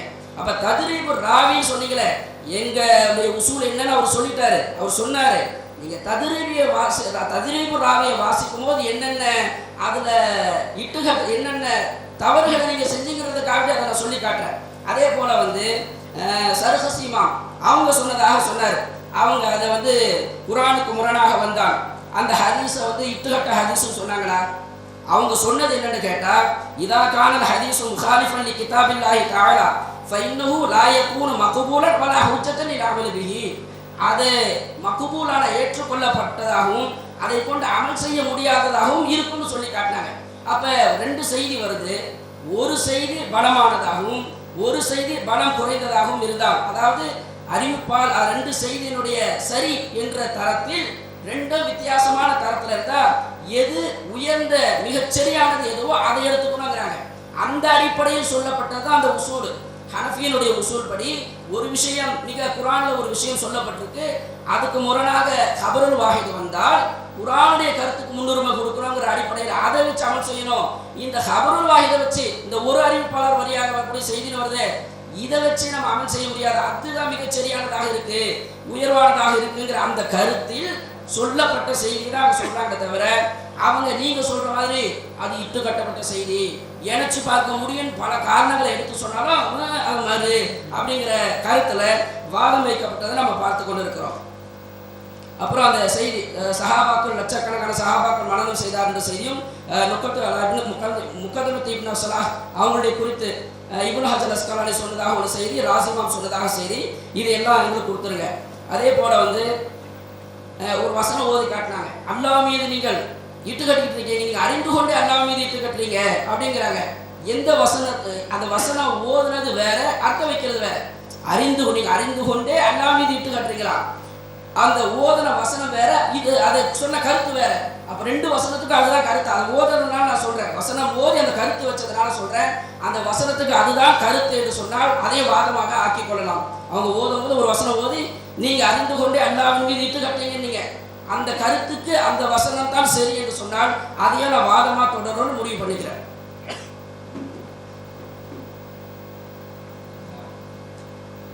நிலைப்பாட தெளிவாக சொல்லிட்டோம். குரானுக்கு முரண்பட்டால் அதை என்ன செய்யக்கூடாது, அது இட்டுக்கட்டப்பட்ட தகவல் என்று அறிஞர்கள் சொல்லியிருக்கிறார்கள். இதை நம்ம மறுக்கவே இல்லை. விஷயம் என்னன்னு கேட்டீங்கன்னா, மோத விடுறதை மறுக்கிறாங்க. நாங்கள் நிலைப்பாட்டில் அதை நாங்கள் தெளிவாக சொல்லியிருக்கிறோம். குரானை என்ன செய்யறாங்க, ஹதீஸே குரானோடு மோத விடுகிறார்கள். அதில் ஆபாசம் இல்லை, ஆபாசம் இருப்பதாக சித்தரிக்கிறார்கள். எந்த பொய்யும் இல்லை, பொய் இருப்பதாக புனைகிறார்கள். இதுதான் எங்களுடைய வாதம். நாங்கள் சொல்லியிருக்கோம். நாங்கள் எங்கே பொய்யை சொன்னோம், பொய் சொன்னதாக ஒரு பொய்யை சொல்லியிருக்கிறார் என்பதை இங்கே பதிவு செய்கிறோம். அடுத்து இன்னொரு விஷயம் என்ன அப்படின்னு கேட்டீங்கன்னா, நம்ம ஆளுங்களை அறிஞர்களை அல்லாவுடைய இடத்துல வைக்கிறோமா, நம்ம என்ன செய்யறோமா, அறிஞர்கள் அல்லாவுடைய இடத்துல கொண்டு வைக்கிறோமா. என்னைக்கு நாங்கள் வச்சோம், அப்படி வச்சது இருந்தாங்கன்னா அதுக்கு ஆதாரத்தை நீங்கள் வைங்க. நாங்கள் இப்போ ஒரு குற்றச்சாட்டு வைக்கிறோம், நீங்கள் தான் பிஜே அல்ல இடத்துல வைக்கிறீங்க, சரிங்களா? ஏன் கேட்டீங்கன்னா, அவர் ஒரு ஹதீஸை மறுத்துட்டு உடனே எல்லாம் சேர்ந்து மறுக்கிறது, இல்லை அதை ஏற்றுக்கலாம்னா எல்லாம் சேர்ந்து ஏற்றுக்கிறது. இப்போ அவர் என்ன செய்யறாரு, ஒரு ஹதீஸை மறுக்கிறாங்கிற பொழுது எல்லாரும் சேர்ந்து மொத்தமாக என்ன செய்றீங்க, மறுக்கிறீங்க. இல்லை அவர் அண்ணன் சொல்லிட்டார்ல, எல்லாம் சேர்ந்து விடுறீங்க. அவர் பிறகு நாங்கள் ஆய்வு செய்வோம், அப்புறம் நாங்கள் ஏற்போம் அப்படின்னு. ஆமாம், எங்கள் அண்ணன் ஆய்வு செஞ்சு ஏற்றுட்டா நாங்கள் ஏற்றுக்குவோம். இந்த நிலையில நீங்க இருக்கிறதுனால உங்க அண்ணனை பிஜேயை நீங்கள் அல்லாவுடைய இடத்துல வச்சிருக்கீங்க என்று உங்க மீது இப்ப நாங்க குற்றச்சாட்டு வைக்கிறோம். அடுத்து இன்னொரு விஷயம் என்ன கேட்டீங்கன்னா, தூத்துக்குடி விவாதத்துல 3வது அமர்ல நாங்க தோத்து போயிட்டோமா. இதுல அவங்க தூத்துக்குடி விவாதத்துல என்ன பாடுபட்டாங்க, அந்த தூத்துக்குடி விவாதத்துல அவங்க பட்ட பாடு என்ன, அவங்க என்னென்ன பித்தலாட்டம் செஞ்சாங்க என்பதை நம்மகிட்ட இல்லை நினைச்சிட்டு இருக்கிறாரு. அது இணையதளத்திலும் பதிவாக இருக்கிறது. இது அல்லாம அதுல ஒரே ஒரு விஷயம் சேம்பலுக்காக உங்களுக்கு நான் போட்டு காட்டுறேன். 44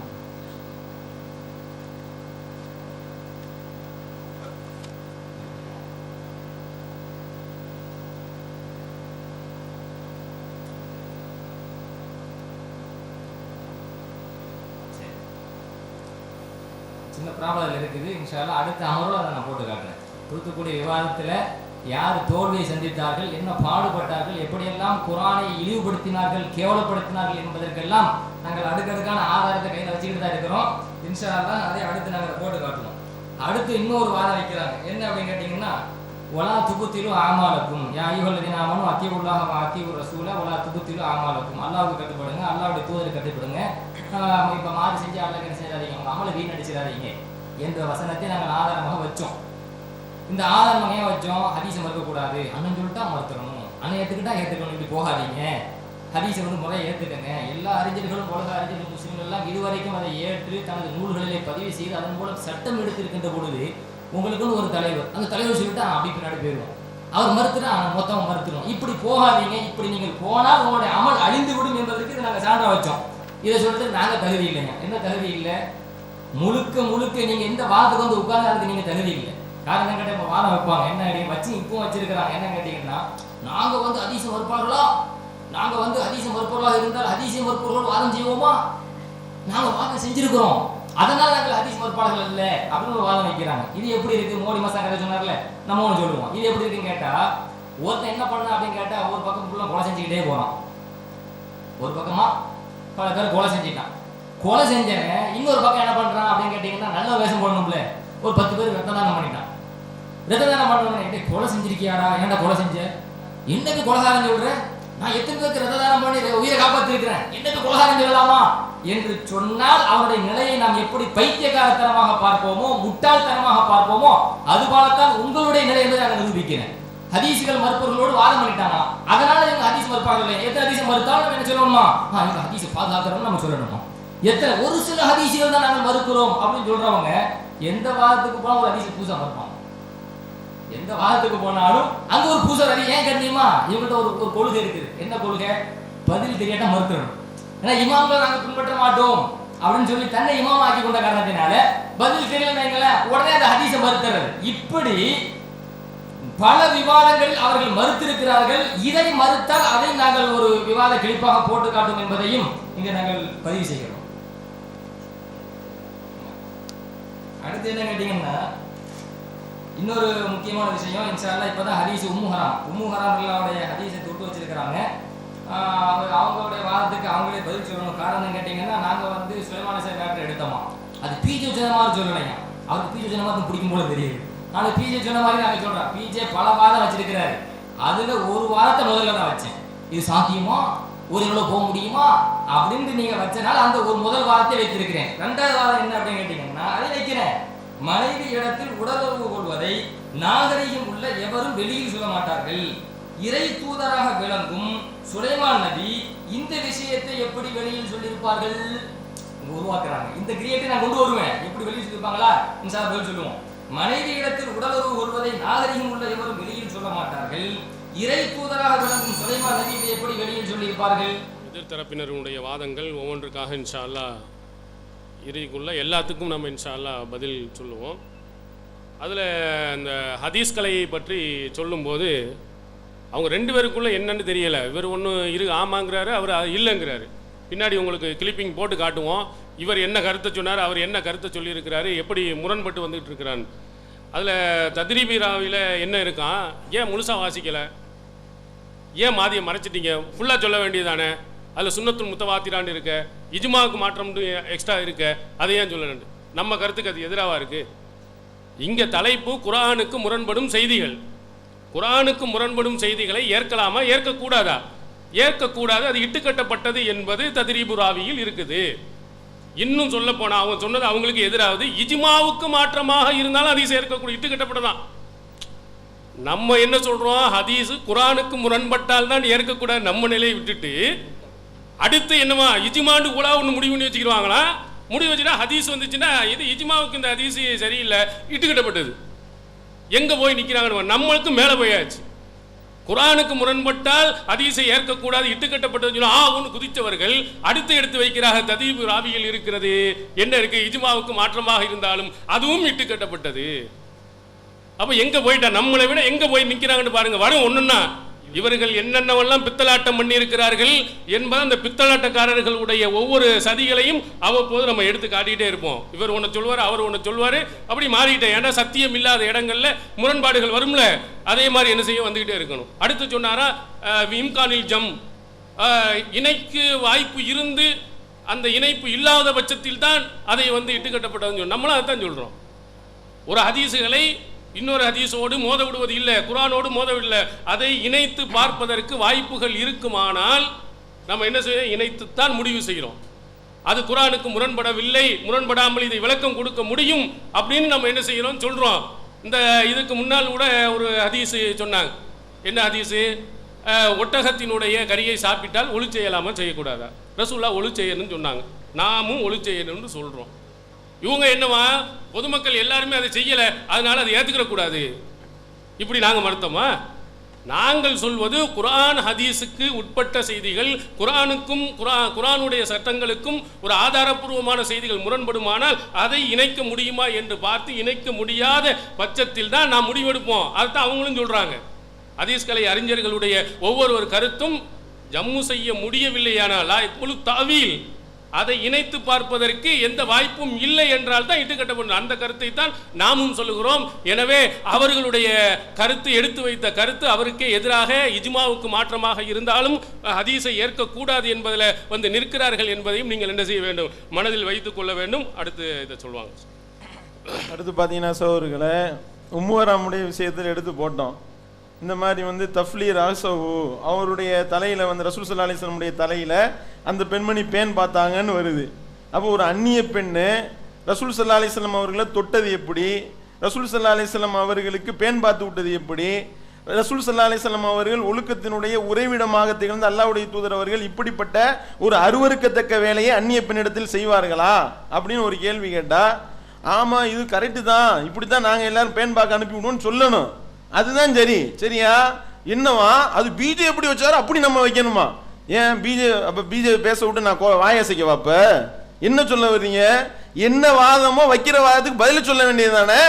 அதுக்கு நாங்கள் மட்டும் எங்களை மட்டும் சொன்னீங்கல்ல பிஜே எப்படி வச்சாரோ அப்படித்தான் வைக்கும் அப்படின்னு சொல்லிட்டு ஒரு விளங்காம ஒரு கேள்வியை கேட்குறாங்க. நாங்கள் என்ன வாதம் வைக்கணுமோ நாங்கள் தான் வைக்கணும். நாங்கள் சொல்லாதான் எங்கள் மேலே இட்டு கட்டி நீங்கள் சொல்லக்கூடாது அப்படின்னு நாங்கள் சொன்னால், இது என்ன சரியா, நீங்கள் சொன்னீங்க நான் சொல்லுவேன், நீங்கள் சொல்லாதே நான் சொல்லுவேன், நீங்கள் நம்பிட்டு போகணும் என்று சொல்வது எவ்வளோ பெரிய இது விவாதத்தில் ஒரு முறையா?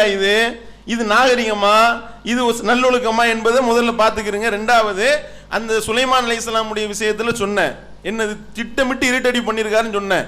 இருட்டடிப்பு பண்ணதை மக்கள் மத்தியில் இவர் ஒப்புக்கொள்ள இவர் தயாராக இவர்கள் இல்லை என்பதற்கு என்ன ஆதாரம்?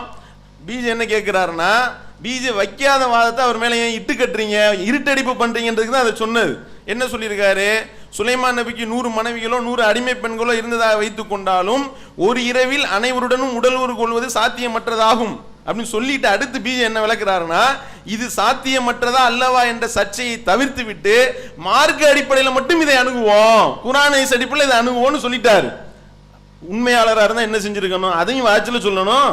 அப்போ பொய்யர் என்பதற்கு நான் பொய்யன் தான், இப்படி நீ சவால் விட்டாலும் நான் பொய் தான் பேசுவேன், நீ என்ன செஞ்சு பார்ப்போம், எத்தனை கிளிப்பிங் ஆனாலும் போடு, பிரச்சனையே இல்லை, நான் கல்லு மாதிரி உட்கார்ந்துருப்பேன் என்று சொல்லக்கூடியதை இவர்கள் தங்களை ஒப்புக்கொண்டார்கள். ஆமா நாங்கள் இருட்டடிப்பு தான் பண்ணோன்னு. இந்த மாதிரி நீ என்னென்னலாம் அள்ளி போடுறீங்களோ அடுக்கடுக்கா அனைத்து அவதூறுகளுக்கும் நாங்கள் இப்படி மக்கள் மத்தியில் அம்பலப்படுத்துவோம் என்பதை இங்கே சொல்லிக் கொள்கின்றோம். ரெண்டாவது, விவாதம் எங்களோட சரியா, உங்களுக்கு எங்களுக்கு மத்தியில் உங்களுக்குள்ள விவாதம் நடந்துகிட்டு இருக்கு.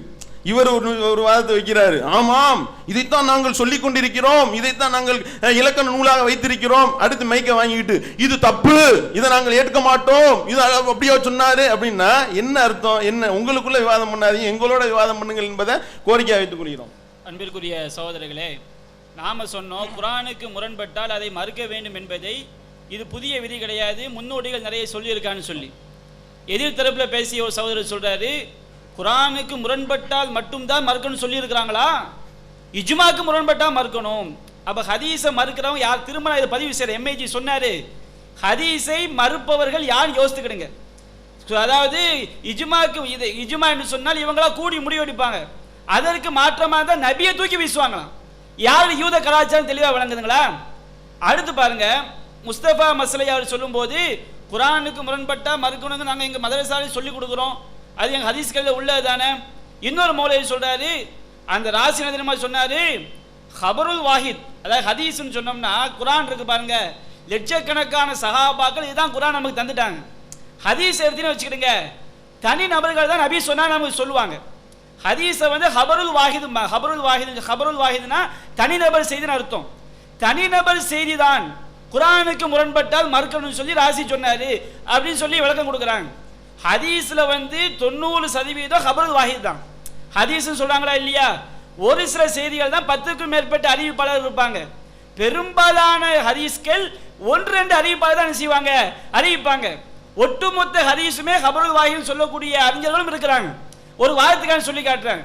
அப்போ ஒட்டுமொத்த ஹதீஸ் ஹபருல் வாஹித் தான் ஒட்டுமொத்த ஹதீஸ்கள், அல்ல கொஞ்சம் விதிவிலக்காக இருக்கலாம்.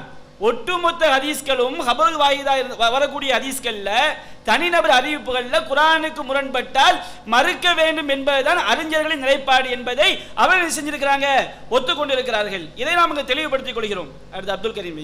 அடுத்த அன்புக்குரிய சகோதரர்களே, அந்த ஒரு நிமிஷம், அவங்க அந்த குரானுக்கு முரண்பட்டால் மறுக்க வேண்டும் என்பது ஆதாரம் கேட்டாங்க. அந்த ஆதாரத்தை தௌஃபீக் கொடுத்துருங்க. இதுல என்ன தெரியுமா, நாம படித்து காட்டிய வாசகங்களை அவரே படிச்சு காட்டுறாங்க. தத்ரீபு ராவி எல்லாத்தையும் ஆதாரம் கொடுங்க. நாங்க படிச்சு காட்ட, நீங்க படிச்சு காட்டாம எங்கள்கிட்ட கேட்க ஆச்சரியமா இருக்கு. ராசி சொன்னதா? நாங்க படித்து காட்டியதை அவர்களை படித்து காட்டி விட்டு அதை கொடுங்கன்னு கேட்கிறாங்க. கொடுத்துருங்க தௌஃபீக் பாய். சரி, அதாவது ஒரு கம்பால் அடிக்கும்போது என்ன ஒரு கம்பால் அடிக்கிறீங்களே, இந்தாங்க 2 கம்பு எக்ஸ்ட்ரா தரோம், இந்த 3 கம்பையும் சேர்த்து வச்சு அடிங்க அப்படின்னு சொல்றது இருக்குல்ல, அது மாதிரி தான் இப்போ தத்ரீபு ராவில உள்ள விவகாரங்கிறது அப்படித்தான். குரானுக்கு முரணாக இருந்தால் அதை ஏற்றுக்கொள்ள மாட்டோம்னு சொல்லப்பட்டிருக்கிற விதியை நம்ம எடுத்து சொல்றோம். அதில் அந்த ஒன்று தான் இருக்கா? இஜுமா இல்லையா? இஜுமாவுக்கு மாத்தமா இருந்தாலும் ஏற்றுக்கொள்ள மாட்டாதுன்னு அதுல எழுதப்பட்டிருக்குதா இல்லையா? அந்த 2வது கம்பையும் சேர்த்துக்கங்க. சுன்னத்துல் முத்தவாத்திர், அதுக்கு மாத்தமா இருந்தாலும் நாங்க ஹதீஸை தள்ளிடுவோம், நிராகரிச்சிருவோம்னு சொல்லப்பட்டிருக்கல, அந்த 3வது கம்பையும் சேர்த்து எங்களை அடிங்க.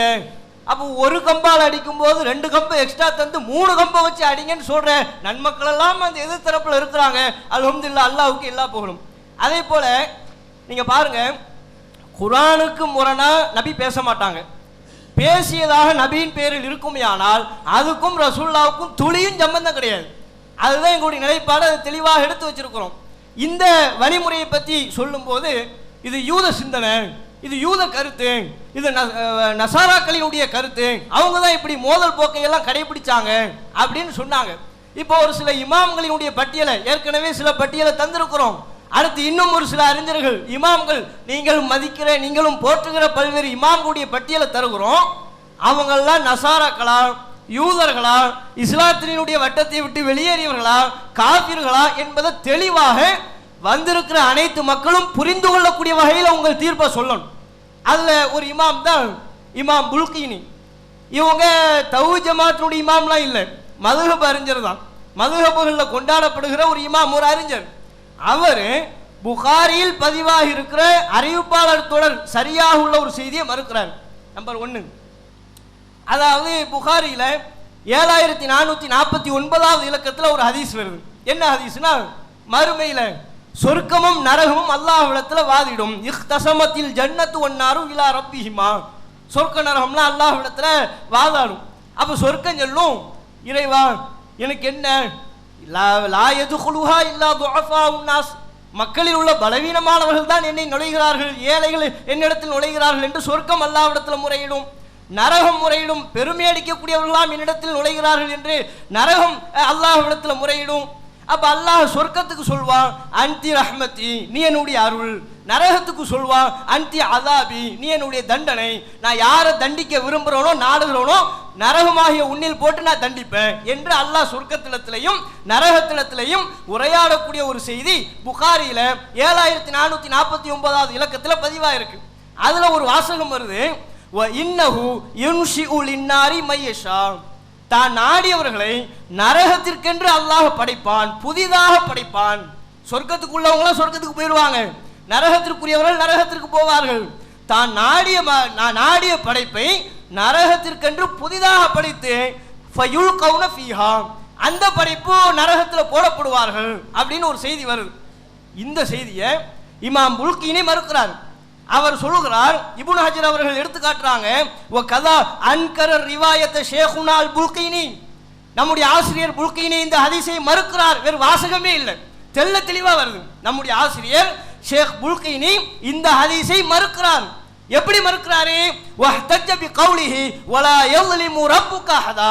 குர்ஆன் வசனத்தை தான் காட்டுறாரு. உம்முடைய இறைவன் யாருக்கும் அநீதிழைக்க மாட்டான் என்று குர்ஆனில் இருக்கிறது. நரகத்திற்கென்று புதுசா ஒரு படைப்பை படைச்சு நரகத்துக்குள்ள போடுவானா? இது அந்த மக்களுக்கு அல்லாஹ் செய்கிற அநீதி. அல்லாஹ் அப்படி நடந்து கொள்ள மாட்டான். இந்த செய்தி குர்ஆனுக்கு மாற்றமாக இருக்கிறது என்று இந்த ஹதீஸை இமாம் புல்கினி மறுத்திருக்கிறார். இப்போ சொல்லணும், ஆரம்பத்தில் முன்னுரையில் சொன்னீங்கல்ல, இந்த சிந்தனைகள்லாம் நஜ்ரான்ல இருந்து வந்த யூதர்கள். இவர் நஜ்ரான்ல இருந்து வந்தாரா, மிஸ்ர்ல இருந்து வந்தாரா, எகிப்துல எந்த நாட்டில இருந்து இவர் வந்த யூதர்ங்கிறத நீங்க சொல்லணும். இது